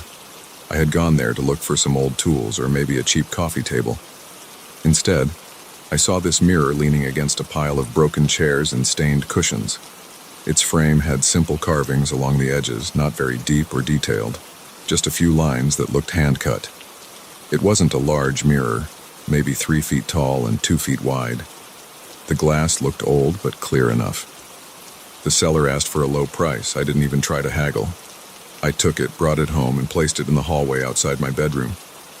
I live alone in a small house with narrow halls and worn-out carpets. I don't have a lot of furniture. The hallway walls are plain white with old paint that I keep meaning to redo. There's a single overhead light that buzzes faintly. I put the mirror on a small side table, propped it against the wall, and left it there. I didn't pay much attention to it during the day. It just stood there, reflecting the opposite wall and the light fixture. Nothing unusual. That first night, I was walking down the hall on my way to the bathroom. It was late, maybe past midnight. I was tired, half asleep. The overhead light was off, but there was a small nightlight plugged into an outlet down near the floor. It gave off a weak, yellowish light. As I passed by, I glanced at the mirror. I saw my shape in it, just a dim outline. But in the background of the reflection, I thought I saw something move. It was just a quick flicker of shadow. I stopped and looked behind me. Nothing was there. I figured it must have been my own shadow or a trick of the weak light. I shrugged and continued to the bathroom. The next evening, when I passed by the mirror again at night, I noticed something else. I was just walking through the hall, heading to the kitchen. The house was quiet. I looked into the mirror and saw what looked like a slight change in the background. It didn't show just the hall anymore. It's hard to explain, but the reflection seemed to have a darker corner that didn't line up with the real hallway. The actual hallway has a door leading to a closet on that side, but the mirror's reflection made it look like there was an open space going further back. I stared at it for a few seconds. I turned my head slowly and looked around. The hall didn't have any extra space, it was just a wall and a closed closet door. But in the mirror, I saw a vague shape moving in that dark corner. It looked like a human shape, but not detailed. It was more like a shifting shadow. I felt a tightness in my stomach and a prickling on my scalp. My mouth went dry. I stepped closer to the mirror and reached out, almost touching the glass. The image flickered, and then it was gone, replaced by a normal reflection of me in the hall. I breathed out and cursed under my breath. I tried to ignore it, but over the next few nights it got worse. Each night after the sun went down, whenever I passed that mirror, I would see things in it that didn't match my house. Sometimes I saw shadows where there should only be white walls. Sometimes I saw movement in the corner of the reflection, like someone was walking in a place that didn't exist. I stood there for a while once, trying to catch a clear look, but the moment I focused, it snapped back to normal. It only happened when I was passing by casually, not when I tried to study it directly. I started turning on all the lights in the house at night, just to make sure I saw everything clearly. But that didn't help. One evening, I stood in front of the mirror with the hallway light on and stared. For a few seconds, it reflected me and the hall normally. Then I blinked, and for a brief moment I saw myself standing in a different hall. The background behind me in the reflection wasn't my house. It looked like a hallway with darker walls, maybe wood panels or something old. The lighting in that reflected space was dim and uneven, like it came from a candle or a weak bulb. I tried to step back, but my legs felt stiff. I forced myself to look away, and when I looked again, it was just my normal hallway. After that, I felt uneasy all the time. I felt it during the day too, not just at night. I would walk past the mirror in the morning, and although I didn't see anything strange then, I couldn't forget what happened. I tried moving the mirror. I carried it into the living room and leaned it against the sofa. I thought maybe the hallway's lighting or arrangement was playing tricks on my eyes. But the first night I passed it in the living room, I saw something again. I saw my reflection, but my reflection's eyes were looking somewhere else, not straight at me. They were looking past me, as if at something behind me on the left. I turned around fast, but there was nothing. When I looked back at the mirror, my reflection's eyes were back to normal. I tried to tell myself I was imagining it, maybe I was tired. I cleaned the mirror's surface with glass cleaner. I inspected the back of it, looking for any strange film or two-way glass. It was just old wood and a piece of mirror glass. I tried tapping it, listening for hollow spots. It sounded solid. I placed it back in the hallway because I didn't know where else to put it. It didn't seem right in the living room, and I figured I was overreacting. A few nights later, I woke up thirsty. It was around 2 a.m. I got out of bed and headed to the kitchen for a glass of water. The hallway was dark. I passed the mirror and did my best not to look at it, but I couldn't help a quick glance. I saw a shape again, a tall, dark outline standing behind me. I froze. I looked at the mirror carefully.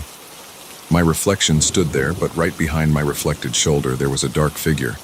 It didn't have clear features, it just looked like a person standing very close, almost pressed against my back. I didn't feel anything behind me in reality. No breath, no sound. But in the mirror that shape was there, and I could see it move slightly as if shifting weight from one foot to the other. I felt sweat trickling down my neck. My heart was pounding. I reached behind me with my hand, feeling the empty air. Nothing. I stood like that for maybe 10 seconds, and then the figure in the mirror disappeared. My reflection was alone again. I didn't sleep well after that. I thought about getting rid of the mirror. I considered throwing it out, but I hesitated. Part of me was scared that if I got rid of it, something else would happen. I don't know why I thought that. I guess I just didn't want to disturb whatever was going on. So I left it there. The next night I tried a small test. I stood in front of the mirror and raised my right hand. My reflection did the same. I stepped to the side. It followed. I crouched, stood up. Everything matched. Then I tried something else. I forced myself to look serious, keeping my face neutral. I stood still, watching my expression. For a moment, everything matched perfectly. Then, as I stared at my face, I saw the corners of my reflection's mouth curl upward. It was subtle at first, just a slight movement. My real face was not smiling, but the reflection's face began to form a grin. It was a thin, unnatural smile. I felt my breath catch. I reached up and touched my own face. My lips were pressed together, not moving. The reflection's smile grew wider. It didn't look right. The muscles in my reflection's face didn't move the way a normal face would. It was as if the image was distorting slightly. I stepped back and bumped into the wall. My legs felt shaky. I looked away for a second to steady myself. When I looked back, the reflection was normal again. My body reacted with quick, shallow breathing. I couldn't calm down. I felt my skin tingling and my heart pounding. I went straight to bed, leaving the hallway light on. I didn't sleep much. The next morning, I took the mirror down and carried it into the garage. The garage was dusty and smelled like old cardboard. I leaned the mirror face in against a shelf so I wouldn't have to look at it. I left it there and went about my day, trying to forget about it. I went to work, came back, ate a simple dinner, watched some TV. I avoided going into the garage. It was quiet that night. I slept better, knowing the mirror wasn't in my hallway. But after a couple of days, I got curious. I wondered if maybe the lighting in the hallway had created some kind of optical illusion. Maybe the old glass was warped. Maybe I was tired and seeing things. I decided to check the mirror again. I went to the garage in the late afternoon. The sun was still out, bright and steady, shining through the small window. I turned the mirror around and looked at it. In full daylight, it seemed normal. I could see my face, my clothes, the garage behind me. No weird shadows, no strange smiles, nothing out of place. That night, I brought the mirror back into the house and placed it in a different spot, this time in the spare bedroom. This bedroom is mostly empty, just a bed frame, a lamp, and a small dresser. I put the mirror on the floor against the wall and left the door open. I made sure the lamp was on when I came by to check it. I stood there and looked at myself in the reflection. I tried changing my expression, raising my eyebrows and shaking my head. Everything matched. Just a normal reflection. I felt relieved. But as I was leaving the room, I turned back for one last look. I stood half in the doorway, leaning back to peek at the mirror. For a split second, I saw something else again. This time, I wasn't even fully in front of it. I was at an angle, but I could see that my reflection's head had turned slightly to watch me as I left. I was sure I had turned my head back straight ahead toward the hallway, but the reflection seemed delayed, as if it took a moment longer to move. By the time I stepped fully back into the room, it was normal again. My reflection moved in sync with me, no delays. My throat felt tight. I decided to cover the mirror that night. I grabbed an old sheet from the closet and threw it over the frame. I went to bed feeling tense. My stomach churned a bit. I couldn't focus on anything else. I just lay there, feeling my heart beat against my pillow. In the morning, I tried something else. I brought the mirror out into the backyard. I leaned it against the fence and looked at it under the bright sunlight. It showed me the yard, the fence, and the trees beyond. Everything seemed normal again. No odd movements, no strange smiles. That night, I left it outside. It didn't rain, so I figured it was fine. Before going to bed, I went out with a flashlight and looked at it. The reflection showed my backyard under the flashlight beam. I didn't see anything unusual. I went back in, feeling a bit calmer. The next day, I brought it inside again. I placed it in the hallway one more time. I wanted to be sure I wasn't losing my mind. Maybe the strange things had stopped. Maybe it was just stress before. After dinner, I turned off most of the lights and passed by the mirror again. I forced myself to look at it directly. I saw my face and my eyes.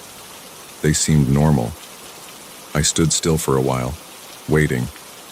Nothing happened. I sighed with relief and stepped closer. I moved my arm slowly. The reflection did the same. No delays. I smiled a little, testing it. My reflection smiled back, matching me perfectly. I decided to try the neutral face test again. I relaxed my face, keeping my mouth closed and my eyes calm. I stared at my reflection. I counted the seconds in my head. 1, 2, 3. At 5 seconds, my reflection's face changed. Its eyes narrowed slightly and the lips pulled back just enough to show teeth. My real face remained neutral. I felt my stomach drop and my heart pick up speed. I didn't move. I saw the reflection's teeth more clearly now. They looked like my teeth, but the way they were shown felt forced, like someone pretending to smile without feeling it. I took a step backward. My real mouth was shut, but the reflection's mouth hung slightly open now. I couldn't stand it anymore. I spun around and walked away fast. My legs felt weak and my hands were shaking.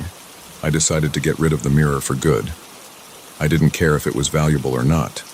I didn't want it in my house. The next morning, I wrapped it in an old blanket and put it in my car's trunk. I drove across town and found a small thrift store. I donated it. They didn't ask many questions. I left before they could change their minds. I didn't want to know what would happen to the next person who owned it. I just wanted it gone. No one got hurt and I didn't hear any news about it afterward. Now my hallway is empty where the mirror used to stand.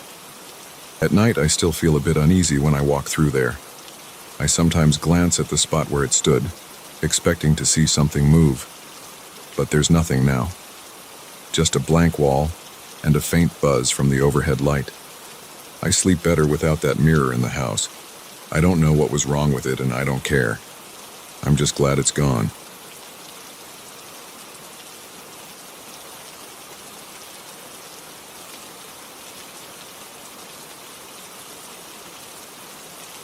I first noticed something was off around 2 in the morning. I was lying in bed, awake because the noise of old pipes kept me up. I live on the 4th floor of an old building. It's a place with chipped paint in the hallways, dim lights in the stairwell, and an elevator that shakes. The walls are thin. I can usually hear my neighbor's TV or the sound of footsteps coming from above. But that night, it was quieter than usual. No footsteps. No distant voices, just that dull creak of the pipes. Then the intercom buzzed. I got up, walked into the small living room, and stared at the device on the wall. It was old and yellowed. The buzzer sounded again. I pressed the button and said my name. There was no immediate response, just a sort of muffled breathing. Then I heard my name spoken back to me, slowly and softly. My heart started pounding. I tried to see who it was through the small camera monitor. The image on the monitor was grainy and dark, but I could see the front entrance. The light above the door was on, but no one stood there. The door was closed. I said, "Who's there?" The voice didn't respond.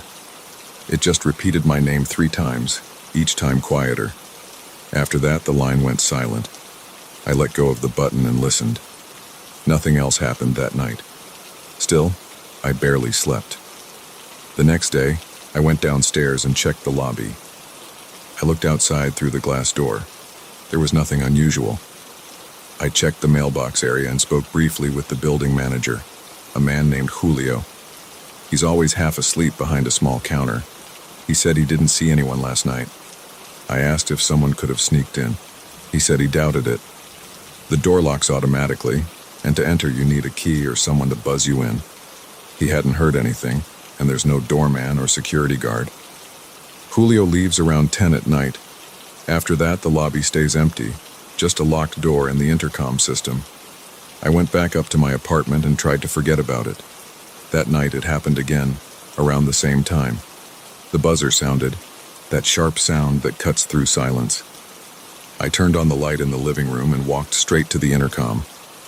I pressed the button and heard the same muffled breathing. Then my name. It sounded a bit distorted, like someone speaking through a piece of cloth. The camera again showed no one outside. I stared at the monitor. It was a static image of the empty entrance. I asked who it was. The voice just kept repeating my name at uneven intervals, sometimes whispering it, sometimes saying it a bit louder. It gave me chills. I asked if they needed help, but I got no answer. After a minute or so, the sound stopped again. I stood there with my finger on the button, listening to the faint hum of the line. When I released the button, the silence in my apartment felt heavy. By the third night, I decided to record the calls. I took out my phone, set it to record, and waited. When the buzzer sounded again, I was ready. This time, I didn't speak first. I picked up the intercom's handset instead of pressing the button on the panel. I did that because sometimes picking up the handset improved the audio quality. I held my phone close. I heard the same breathing, the same soft voice saying my name. No other words. I asked who it was and got no response. It was the same pattern. After a few repetitions, the call ended. I saved the recording and tried not to think about it too much. I went back to bed, leaving a small lamp on in the corner of the room. I had a hard time sleeping. My chest felt tight, and I kept glancing at the closed door of my apartment. I thought about calling someone, but who would I call at that hour for something like this? The next morning I listened to the recording. It sounded the same as I remembered. A few seconds of silence, the sound of my own breathing, then the stranger's quiet voice. But as I replayed it, I noticed something else. In between the repetitions of my name, there were faint whispers. They were soft and hard to make out. I put my earphones in and turned the volume up. Beneath the voice that kept saying my name, I could hear other voices. They were lower, more distant. I couldn't understand what they were saying at first. I isolated the audio on my computer and played it over and over. After a few listens, I caught a phrase repeated softly. "Don't open the door." I listened again to confirm. Yes, it was clear. Something was whispering, "Don't open the door." The tone was urgent but quiet. My stomach tightened. I felt sweat on my forehead. I had no idea what to think. There was a warning hidden in that recording, several voices overlapping. It was nothing I'd heard with my own ears the night before. My first thought was that I was dealing with a prank. Maybe someone hacked the intercom system. Maybe it was someone in the building playing a joke. I tried to think logically, but I couldn't ignore the feeling that something was wrong. The building was old, with outdated wiring and a simple intercom system. I didn't even know how someone would hack it. And why would they? Most of my neighbors were older folks. I kept to myself and rarely interacted with them. I didn't report it to Julio right away. I just went about my day, trying to distract myself. I went to work, stayed busy, tried not to think about it. But by the time I got home that evening, I felt uneasy. I walked through the lobby, and everything looked normal. The hallway on my floor was quiet. My door was locked as I'd left it. Inside, I checked the intercom panel again. Everything looked normal. I ate a quick meal and watched TV with the volume low. Around midnight, I turned off the lights and stayed in bed, waiting. I didn't want to sleep. I just stared at the ceiling and listened. It happened again at around 2:30. The same buzz. I jumped out of bed and grabbed my phone. This time, I pressed the intercom button and said nothing. I heard my name repeated. I recorded the audio again. My skin prickled as I listened to the voice. It sounded closer somehow, more present. I checked the camera monitor. The entrance was empty. I felt my hand shaking slightly. I left the intercom on without saying anything. After a while, the voice stopped. I released the button and stood there in the dark living room, feeling my heart pound. I didn't sleep at all that night. Next morning, I listened to the new recording. It was similar, but the whispering was easier to distinguish. It sounded like several voices whispering underneath the main voice that said my name. The whispers repeated the same phrase. "Don't open the door." I listened carefully to see if there were more words, but I couldn't make anything else out. I played it again and again, trying to pick up any other clue. Nothing else. Just that warning repeated many times, layered under the main voice. I felt a strong urge to leave the apartment. I considered staying at a hotel, but I didn't want to abandon my place for something that might be a simple prank. Instead, I decided to confront Julio again. I went downstairs in the afternoon and found Julio inside his small office near the mailboxes. I told him I'd been getting strange calls at night. He shrugged and said he hadn't noticed anything. I asked if anyone else complained. He said no. I asked if the security camera recorded anything during those hours. He said the cameras only record on motion and the one at the entrance hadn't picked up anyone standing there. I asked him to check anyway. He sighed and checked the system. Nothing. Just empty frames of the entrance. He seemed annoyed with my questions. I didn't push it. I thanked him and left. He looked at me like I was making things up. I decided to investigate on my own. That night, I waited in the lobby from midnight until around 1:30. I sat on a small bench near the door, scrolling on my phone. The lobby was quiet. The street outside was also quiet. Eventually, I grew tired and went back upstairs, feeling a bit foolish. Maybe it wouldn't happen if I was watching. Maybe it only happened when I was inside my apartment. I locked my door and stood in front of the intercom. I didn't turn off the lights. I waited. Around 2, the buzzer sounded again. I rushed to the monitor and looked. Empty entrance. I pressed the intercom button and listened. The voice said my name, slow and steady. I recorded again, staying silent. After it stopped, I checked the time. 2:10 a.m. No one had come through the lobby just now. I knew that because I had just been down there less than an hour ago, and no one was lingering outside.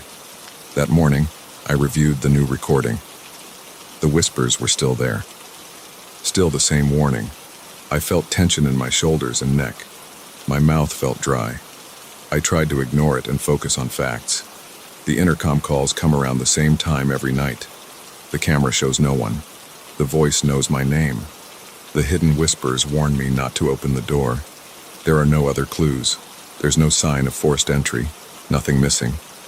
No note slipped under my door. No strange smells or footsteps outside. Just these calls. I tried a new approach. I disconnected the intercom unit from the wall and took a look at the wiring. It's just a few colored wires plugged into old connectors. I'm not an electrician, so I couldn't make much sense of it. But I noticed everything looked old and dusty. There was some corrosion on the metal parts. I cleaned it a bit and reconnected it. I hoped maybe that would stop the calls. It didn't. That night, I considered not answering at all. But when the buzzer came, I couldn't help myself. I pressed the button and listened. The voice said my name. I whispered back, "Who are you?" No response, just my name again. I said, "What do you want?" No answer. The main voice faded for a moment, and I listened closely, trying to catch the whispers. I could almost hear them in real time, a faint sound underneath the static. "Don't open the door." My throat tightened. I let go of the button. The intercom went silent. I called a friend of mine the next day. His name is Ricardo. He's a practical guy, not easily spooked. I told him about the calls. He said it was probably someone messing with the wiring, maybe tapping into the system from another apartment. He suggested I knock on a few neighbors' doors and ask if they heard anything. I didn't want to bother anyone, but I had to try. I knocked on the door of the apartment across from mine. A woman in her 50s answered. She said she never heard anything. I tried the apartment next to hers. A man in his 60s said no, he hadn't heard strange calls. Everyone was either annoyed or confused. No one had experienced the same thing. I stopped asking. It made me feel more isolated. I called an electrician to check the intercom. He came in the late afternoon. He looked at the wiring and said everything was normal, just old. He tested the line and said it worked fine. I asked if anyone could call my apartment from outside without being seen.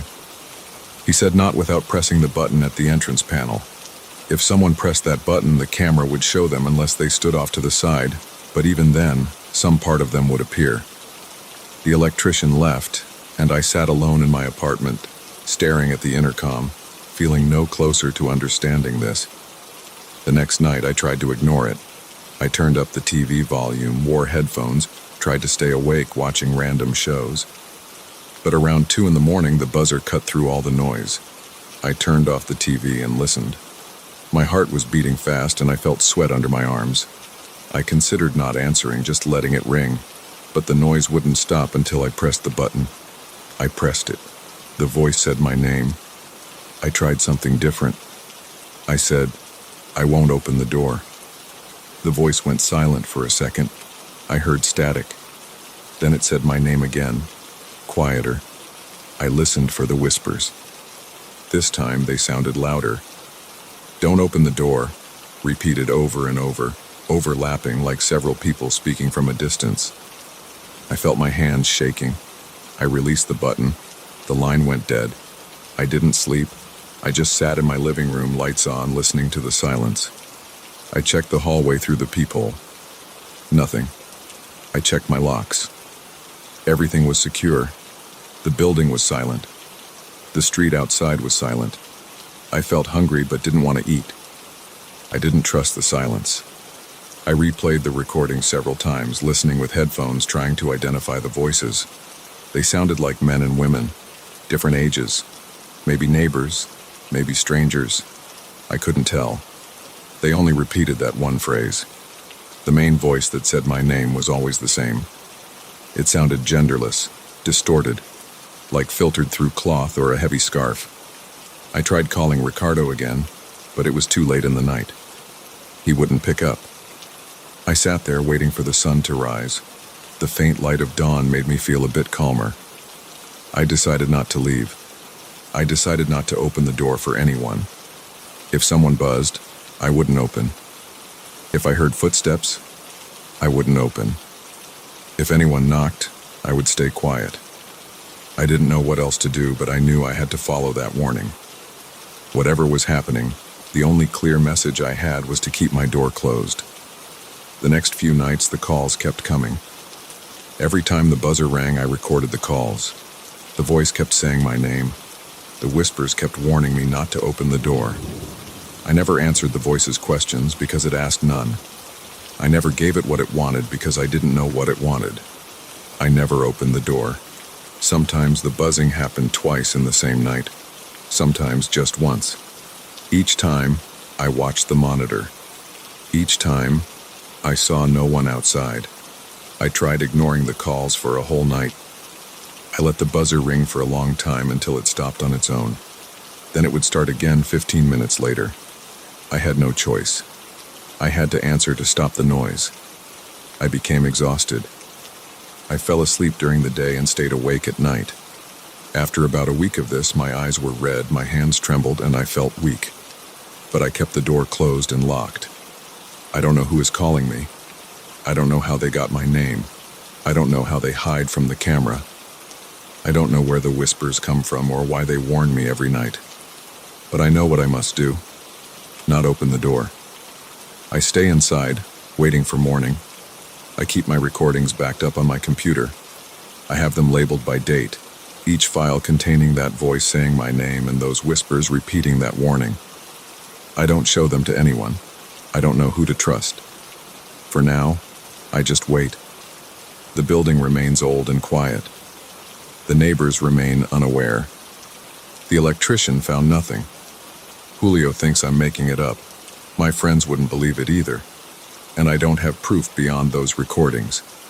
All I can do is stay in my apartment and refuse to open the door.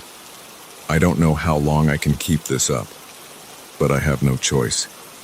The voice calls for me every night and the whispers never change their message. They tell me not to open the door, so I won't.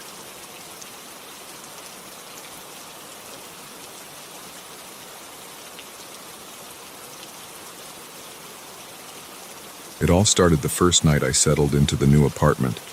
The place was furnished, the rent was low, and the landlord didn't ask many questions. That should have been my first warning.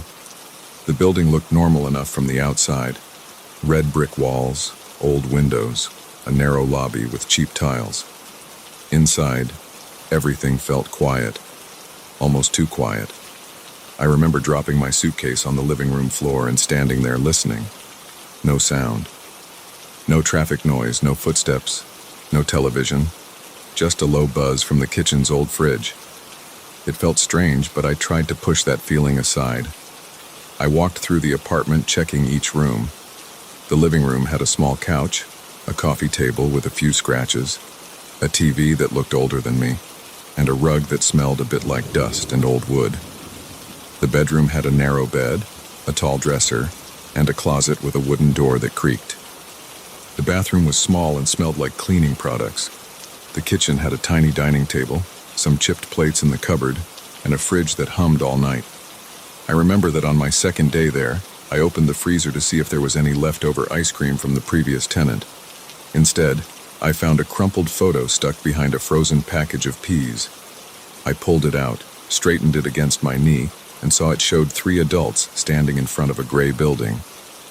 Their faces looked tired and serious. I didn't recognize them. I placed the photo on the kitchen counter. I couldn't figure out why someone would hide a photo in the freezer.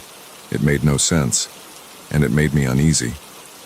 That night, as I lay in bed, I thought I heard something in the hallway outside my door. It sounded like someone walking very slowly. I got up and looked through the peephole. Nothing. The corridor was dark and empty. I told myself that it must have been the old pipes or something like that, but I still felt tense. I turned off the lights and listened. I heard my own heartbeat and the distant hum of the fridge. Eventually, I fell asleep. The next day, I decided to do a deeper check of the apartment. I wanted to understand what kind of person would hide a photo in the freezer. I looked inside cabinets, behind the couch, under the bed. I found nothing unusual, just old dust, some forgotten receipts, and a single sock rolled up behind the couch leg. In the bathroom, I opened the medicine cabinet and saw a few old bandages and half an empty bottle of aspirin. Everything felt normal until I reached the living room floor. I noticed that one of the floorboards near the window looked slightly different. Its surface was uneven, and the corner lifted a bit when I pressed it. I got a flathead screwdriver from my toolbox and pried it up. Underneath, I found a stack of letters wrapped in a plastic bag. The ink on the envelopes had smudged a bit, but I could still read the name. Brian H. I opened one of the letters and skimmed it. It talked about someone following him. It mentioned feeling watched even inside his own apartment. It said he had no idea who was doing it or why. Each letter carried the same sense of paranoia. Whoever Brian was, he had been afraid, hiding his letters under the floor. Why? I set the letters on the coffee table and stood up. I felt the hairs on my neck stand up. My stomach felt tight. I went to the window and looked outside. The street was empty. A few parked cars, a flickering streetlight. I waited, not sure what I expected.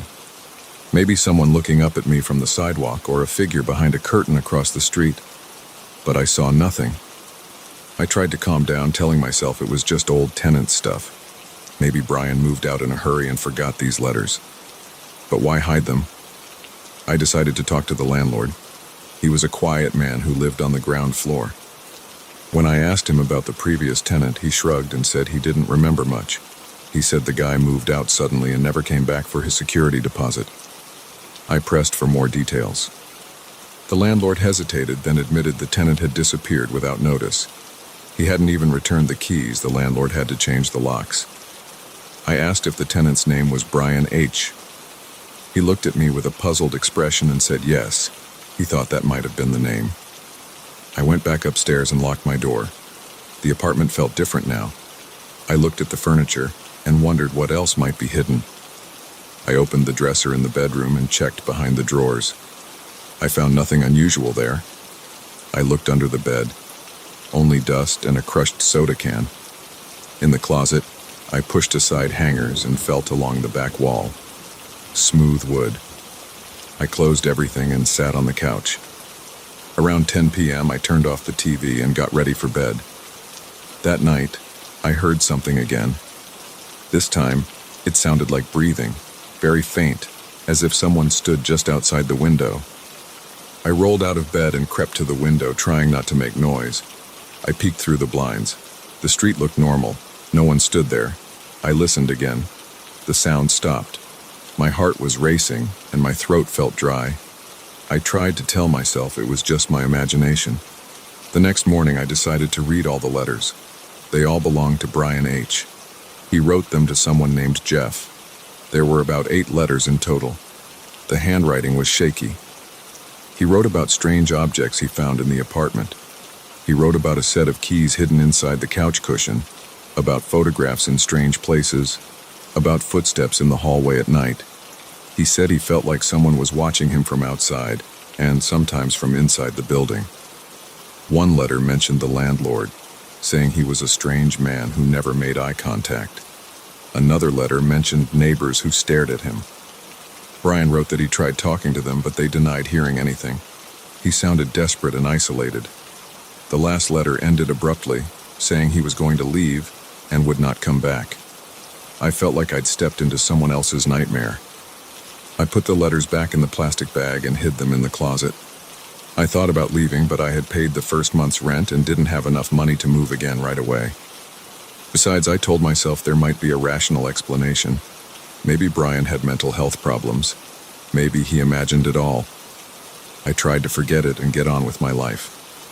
That evening I was watching TV when I saw something from the corner of my eye. The door handle to the bedroom seemed to move. It was a slight motion, a small click, as if someone tried to open it from the other side. I paused the TV and listened. My own breathing sounded too loud. I walked slowly to the bedroom door and grabbed the handle. It was locked. I hadn't locked it though, I always left it unlocked. I turned the handle and opened the door. The room was empty. The window was closed. Nothing was out of place. I checked under the bed again. Still just dust. I had trouble sleeping that night. I felt too warm, and my muscles were tense. Around 2 a.m., I heard a faint tapping sound from above the ceiling. I knew there were no apartments above mine, just the roof. The tapping continued for about a minute and then stopped. I lay there, eyes open, staring at the dark ceiling. My heart thumped, and my hands felt sweaty. I wiped them on the blanket. The next day, I tried talking to a neighbor. I met a guy from down the hall, a tall man wearing paint-stained jeans. I asked him if he knew anything about Brian. He shrugged and said he remembered Brian as a quiet guy who kept to himself. I asked if Brian had said anything about feeling watched. The neighbor frowned and said he never talked to Brian, just saw him coming and going sometimes. I asked if he ever heard strange sounds at night. He shook his head and said the building was old, that's all. Pipes and wood. I thanked him and went back inside. I started checking every inch of the apartment, trying to find more objects. I pried up a few more floorboards and found nothing. I opened the back of the TV stand. Dust and old cables. I checked the kitchen cabinets carefully. Under the sink, I found a small metal box with a lock. I tried opening it with a kitchen knife. The lock was flimsy and popped open easily. Inside, there was a wallet with a driver's license, credit cards, and a folded note. The license said Brian H. The photo showed a thin-faced man with tired eyes. He didn't look dangerous. The credit cards were expired. The folded note said, "If someone finds this, please understand that I tried leaving, but I can't. Someone is always watching. Check the hallway mirror." There was a mirror in the hallway outside my door, mounted on the wall. It was a simple rectangular mirror. I went out and stood in front of it. I touched its edges, trying to see if it moved. It was held by 2 screws. I went back inside and grabbed my screwdriver. Then I unscrewed the mirror from the hallway wall. Behind it, I found a small hole. Inside that hole, I found another envelope. It contained a single piece of paper with a short message. "They come at night. Don't make noise." I felt cold. My hands shook. I quickly put everything back and retreated into my apartment. I locked the door and pushed the dresser in front of it. I felt silly, but I didn't care. I just wanted to feel safer. I turned on all the lights and sat on the couch. The silence pressed in around me. My knees felt weak and my stomach churned. I waited like that for hours. Eventually, I got up and went to the window, looking outside again. The street was empty except for a few cars. A light was on in a window across the street. I saw a silhouette move behind that window. It was a person, but I couldn't make out features. They stood still after a moment, facing my direction. My heart beat faster. I stood there, not moving. After a while, the silhouette moved away. I told myself it was just a neighbor. That's normal. People move in their apartments, they look out windows, it doesn't mean anything. But I couldn't shake the feeling that I was being observed. The next few days, I tried to ignore it all. I went to work, came back, watched TV, ate dinner. But at night, I still heard strange sounds. Sometimes it sounded like scraping on the walls. Other times, like soft whispering. I tried to record these sounds on my phone, but when I played the recordings back, I only heard static and the hum of the fridge.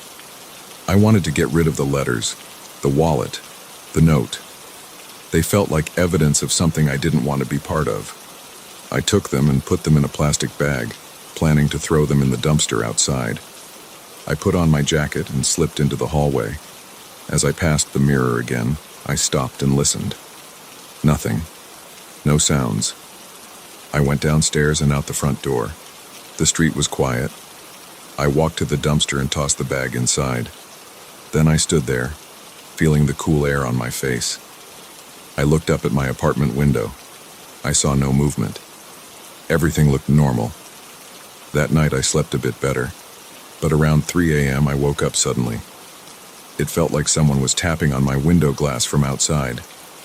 I sat up, breathing hard, and listened. The tapping repeated, 3 short taps. My window was on the second floor facing the street. I went to the window and lifted the blinds. Nothing was there. No ladder, no balcony, just empty air. I felt dizzy and my legs shook. I backed away and tried to calm myself down. Maybe it was a branch from a nearby tree, but there were no trees close enough. I closed the blinds and crawled back into bed, pulling the blankets up to my chin. I could smell my own sweat. In the morning, I decided I would leave. I didn't care about the rent or my belongings, I could always replace them. I packed a bag with my clothes and toiletries. I grabbed my suitcase and headed for the door. When I opened it, I paused. The hallway smelled like old paint. The mirror was back on the wall. I had never put it back. The screws were back in place. I touched it. Solid. No sign of the hole behind it. My heart pounded and I hurried downstairs. The landlord's door was closed. I didn't bother knocking. I left the building, rolled my suitcase down the sidewalk, and didn't look back. I felt the tension leaving my shoulders as I walked away. I didn't know what happened to Brian H. I didn't know who was watching. I only knew I wanted nothing more to do with that apartment. I just kept walking until I reached a busier street. I stopped at a coffee shop, sat down, and tried to calm my breathing. I never went back to that apartment. I never found out what really happened. I told a friend about it, and he said I should call the police or something like that. But I didn't. I just moved on, found another place, and tried to forget. Still, every so often, late at night, I feel that same prickling sensation on the back of my neck, like someone's eyes are on me. I try to ignore it. It might be nothing. But I remember the letters, the photo in the freezer, the wallet hidden under the sink, the whispering sounds at night. I remember feeling trapped in that apartment, and I remember leaving it behind without looking back. That's all I need to know. I'm done with that place.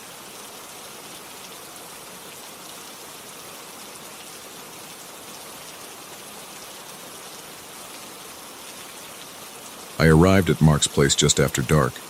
He had invited me to stay over for a few days. I knew him from college, and although we weren't best friends, we got along well enough. He lived alone in a large old house about an hour outside the city. He had mentioned it once or twice before, always brushing off details. He said it was a family property and that he moved in when his parents went abroad, but he never gave me a full explanation.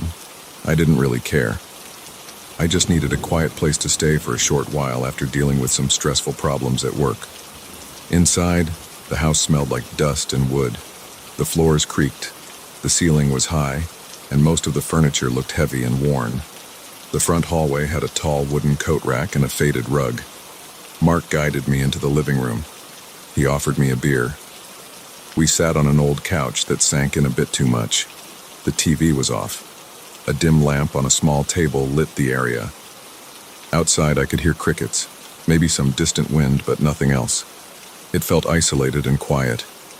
That was fine. I didn't want noise. After a short while, Mark told me there was a guest room upstairs. He gave me a quick warning not to wander around too much, especially not to open the locked door at the end of the upstairs hallway. I asked him what was behind it. He said it was a storage room that he never used. He said the lock was stuck, and he hadn't bothered calling anyone to fix it because he never needed anything from inside. I asked him why he would warn me about it if it was just a useless room. He shrugged and said that in the past, friends who stayed over got curious and tried to open it. He didn't want any problems or damage to the door. I thought it was strange, but I nodded and dropped it. I wasn't in the mood for an argument. As I climbed the stairs to the guest room, I saw the door he meant. It was at the very end of a narrow hallway. The door looked old, the paint chipped, the handle and lock rusty. It was quiet up there. I pushed open the guest room door, turned on the light, and placed my bag on the bed. The room smelled faintly of old linen. There was a small dresser, a simple lamp, and one window overlooking the dark backyard. I sat on the bed, tested the mattress with my hand, and decided it was fine for a few nights. I washed up in the bathroom down the hall. The sink's faucet squeaked, and the mirror above it was stained around the edges. But everything worked. I could hear Mark moving around downstairs. He turned off lights, I think. After I finished, I went back to my room and closed the door. I lay on the bed and tried to relax. The drive had tired me out, and I hoped to sleep well. In the middle of the night, I woke up. I'm not sure why. Maybe it was the silence or maybe some slight sound. I listened carefully. I heard a faint noise coming from the end of the hallway. It sounded like something heavy sliding across the floor. It was not constant. It stopped and started again after a few seconds. The floor in that area creaked a bit. I wondered if Mark was up moving furniture or looking for something. It didn't make sense at that hour, but I had no other explanation. I got out of bed quietly. I walked to the door of my room and pressed my ear against it. I heard low, muffled whispers. I couldn't tell if it was a man or a woman. It sounded like someone speaking softly but urgently. I couldn't catch any words. It stopped after a few moments, followed by what sounded like a piece of furniture scraping against the floor again. I decided to check if Mark was awake. I opened my door and stepped into the hallway. The light was off and I had to let my eyes adjust. The hallway was narrow and dark. The only light came from a street lamp outside, spilling a weak glow through a small window at the other end of the hall. I walked slowly toward the locked door. My heart started beating faster. I felt the hairs on my arms stand up. I held my breath for a second and listened. More whispers. They stopped when I got close. I leaned forward and touched the door. It felt cold. I bent down a bit and looked at the thin gap under it. Nothing visible there. Then I leaned to the side, trying to see if there was any gap in the door frame. There was a tiny crack in the wood near the handle. Through that crack, I could see a small bit of movement inside. It looked like a shadow shifting. Then, very clearly, I saw an eye looking back at me through that gap. I pulled back, startled. My heart thumped hard. I swallowed and stood still, trying not to make noise. That eye was definitely not my imagination. It blinked once, slowly, and then moved away. I whispered, "Hello?" I didn't get a response. I just heard soft breathing. I considered knocking, but I didn't. I was afraid. I didn't know who was in there. Mark said that no one used that room, that the door was locked, yet someone was inside. I took a step back and turned toward the stairs. I wanted to get Mark. Before I could move any further, the whispers started up again, louder this time, but still muffled. I couldn't understand what they said. I hurried downstairs. The steps creaked under my feet. The living room was dark now. I saw a soft glow from the kitchen. I found Mark sitting at the small kitchen table with a single light on. He wore an old robe and had a mug of something hot in front of him. He looked at me with a tired expression. I told him what I heard and what I saw. He frowned. He said I must have been dreaming. I told him I was wide awake and that I clearly saw an eye through the crack in the door. He shook his head. He said that was impossible. He said no one had used that room in years. It was locked, and he had no key. He said maybe I saw a reflection or maybe a shadow. I insisted that it was a real eye. He sighed and said that I should just ignore it. He said the house was old, and old houses made strange noises. I didn't believe him, but he wasn't showing any surprise or concern. He just looked annoyed. I felt a chill run through me. I asked him to come upstairs with me to check. He refused. He said it was late, that I should go back to bed, and that we would talk in the morning. I didn't like that answer, but I was tired and I didn't want to argue. I went back upstairs, feeling uneasy. In the hallway, everything was quiet again. I stood in front of the door, listening. Nothing. No whispers, no footsteps, no breathing. I checked the gap again. Darkness. I couldn't see any eye. Just an empty darkness. I went into my room and locked the door. I didn't sleep well. I kept waking up, listening for sounds. Occasionally I thought I heard faint scraping noises like a chair being moved, but I wasn't sure if it was real or my imagination. At some point I fell asleep. In the morning, I woke up and went downstairs. Mark was in the living room reading something on his phone. I asked him about the night before. I wanted a straight answer. He just shrugged. I pressed him. I said I heard whispers and saw someone's eye. He shook his head and said he hadn't heard anything. He said maybe I was tired from the trip. I got angry and said I knew what I saw. He didn't yell back. He just repeated that it was an old house and maybe I saw a trick of the light. I looked at his face carefully. He looked calm, but his eyes seemed distant, like he wasn't interested in talking about it. I knew he was hiding something. I decided to spend the afternoon looking around the house.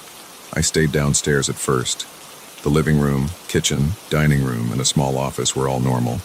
There were old family photos on the walls, a few dusty shelves, and some boxes in the corner of the dining room. I didn't see anything unusual. Outside, the yard was large and partly overgrown. There was a tool shed in the back locked up. The air smelled like damp earth. The day was gray, no sun. I didn't go far. I didn't have a reason to explore the yard, and I wasn't trying to pry too much. I just wanted to understand what was going on inside the house. By late afternoon, Mark said he had some errands to run. He left in his car, telling me he'd be back in a few hours. I took that opportunity to check the upstairs more carefully. I walked up the stairs and stopped in front of the locked door. I ran my hand over the frame. The wood was rough. I pulled on the handle. It rattled but wouldn't budge. I put my ear to the door and listened for any sign of movement inside. Silence. I crouched down and looked through the gap again. Dark and empty. I whispered, "Is anyone in there?" Nothing. I tried pressing my shoulder against the door, hoping maybe the lock would give. It didn't move. I looked around for a key. I searched the guest room drawers, the bathroom, the hallway closet. I found nothing. I thought about looking in Mark's bedroom, but that felt like a line I shouldn't cross. Still, I was tempted. I knew something strange was happening, and I wanted answers. In the end, I left Mark's room alone. I waited and listened. After a while, I went back downstairs, feeling frustrated. In the evening, Mark returned. He acted normal, asked if I wanted to order takeout. We ate pizza in the living room. I brought up the door again and he sighed. He said he didn't want to talk about it anymore. He said there was nothing behind that door, just old junk, and that I should respect his wishes and drop the subject. His tone was calm but firm. I decided not to push it. I nodded and focused on my food. Later that night, I tried to sleep again. I kept the hallway light off. It was quiet for a few hours. I almost drifted off, but then I heard it again. The scraping sounds. The whispers. I sat up in bed, heart beating faster. I got out of bed and opened my door, stepping into the dark hallway. I walked slowly toward the locked door. I could feel my pulse in my ears. The whispers were there, low and constant. I bent down to look through the gap again.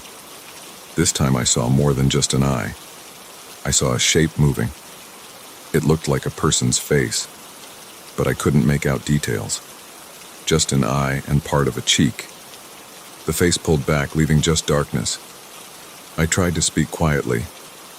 "Who are you? Why are you in there?" I heard only hushed breathing. Then I heard something heavy scraping along the floor again, like a table or a chair being dragged. The sound was slow and deliberate. I tried the door handle again, pushing harder. The door rattled. I heard footsteps inside, soft and slow. They moved away from the door, then came back closer. I said, "I know you're in there." No response. I decided to wake Mark up. I didn't care if he got annoyed. I went to his room and knocked. No answer. I knocked again, louder. After a few seconds, he opened the door. He looked tired and irritated. I whispered that there was someone in that room right now, moving things around. He told me to go back to sleep. I insisted. I said I could hear whispers and footsteps. He said I should stop imagining things. He said this wasn't funny. I grabbed his arm and tried to pull him into the hallway. He resisted at first, but then he followed me. We stood in front of the locked door. I said, "Listen." He stood there, arms crossed, not even leaning in. After a few moments of silence, he said he didn't hear anything and that I should stop. He turned around and walked back into his room, closing the door behind him. I felt angry and confused. I knew what I heard. I knew what I saw. I stood there in the dark, breathing fast. I tried one last time to talk to whoever was inside. "I know you're there," I said quietly. I heard nothing. I waited a few more minutes, then gave up and went back to my room. I couldn't sleep. I lay on the bed with my eyes open, listening. At some point I must have dozed off because when I opened my eyes again, it was morning. The house was quiet. I got dressed and went downstairs. Mark was in the kitchen making coffee. He acted normal. I grabbed a mug and poured some coffee, drank it black. He asked if I slept better. I said no. He didn't respond. We stood there in silence. I decided I would leave that day. I told Mark I needed to get back to the city. He didn't argue. He said he understood. He didn't mention the door or the noises. He didn't say anything about the strange events. I packed my bag and carried it downstairs. Before I left, I looked at him and said, "I know there's someone in that room." He looked at me without blinking and said, "I told you there isn't." He didn't elaborate, he just stared at me with a flat expression. I left the house and got in my car. As I pulled away, I looked up at the second floor window. I thought I saw a curtain move, but maybe that was just a breeze. I drove away, feeling uneasy and confused. I never got an explanation. I never found out who was behind that door or why. But I know what I saw and what I heard. Someone was in that locked room. Someone watched me through the crack in the door. Someone moved furniture around and whispered at night. Mark never admitted it, and I guess I'll never know the truth. But I'm sure it happened. I'm sure I saw that eye.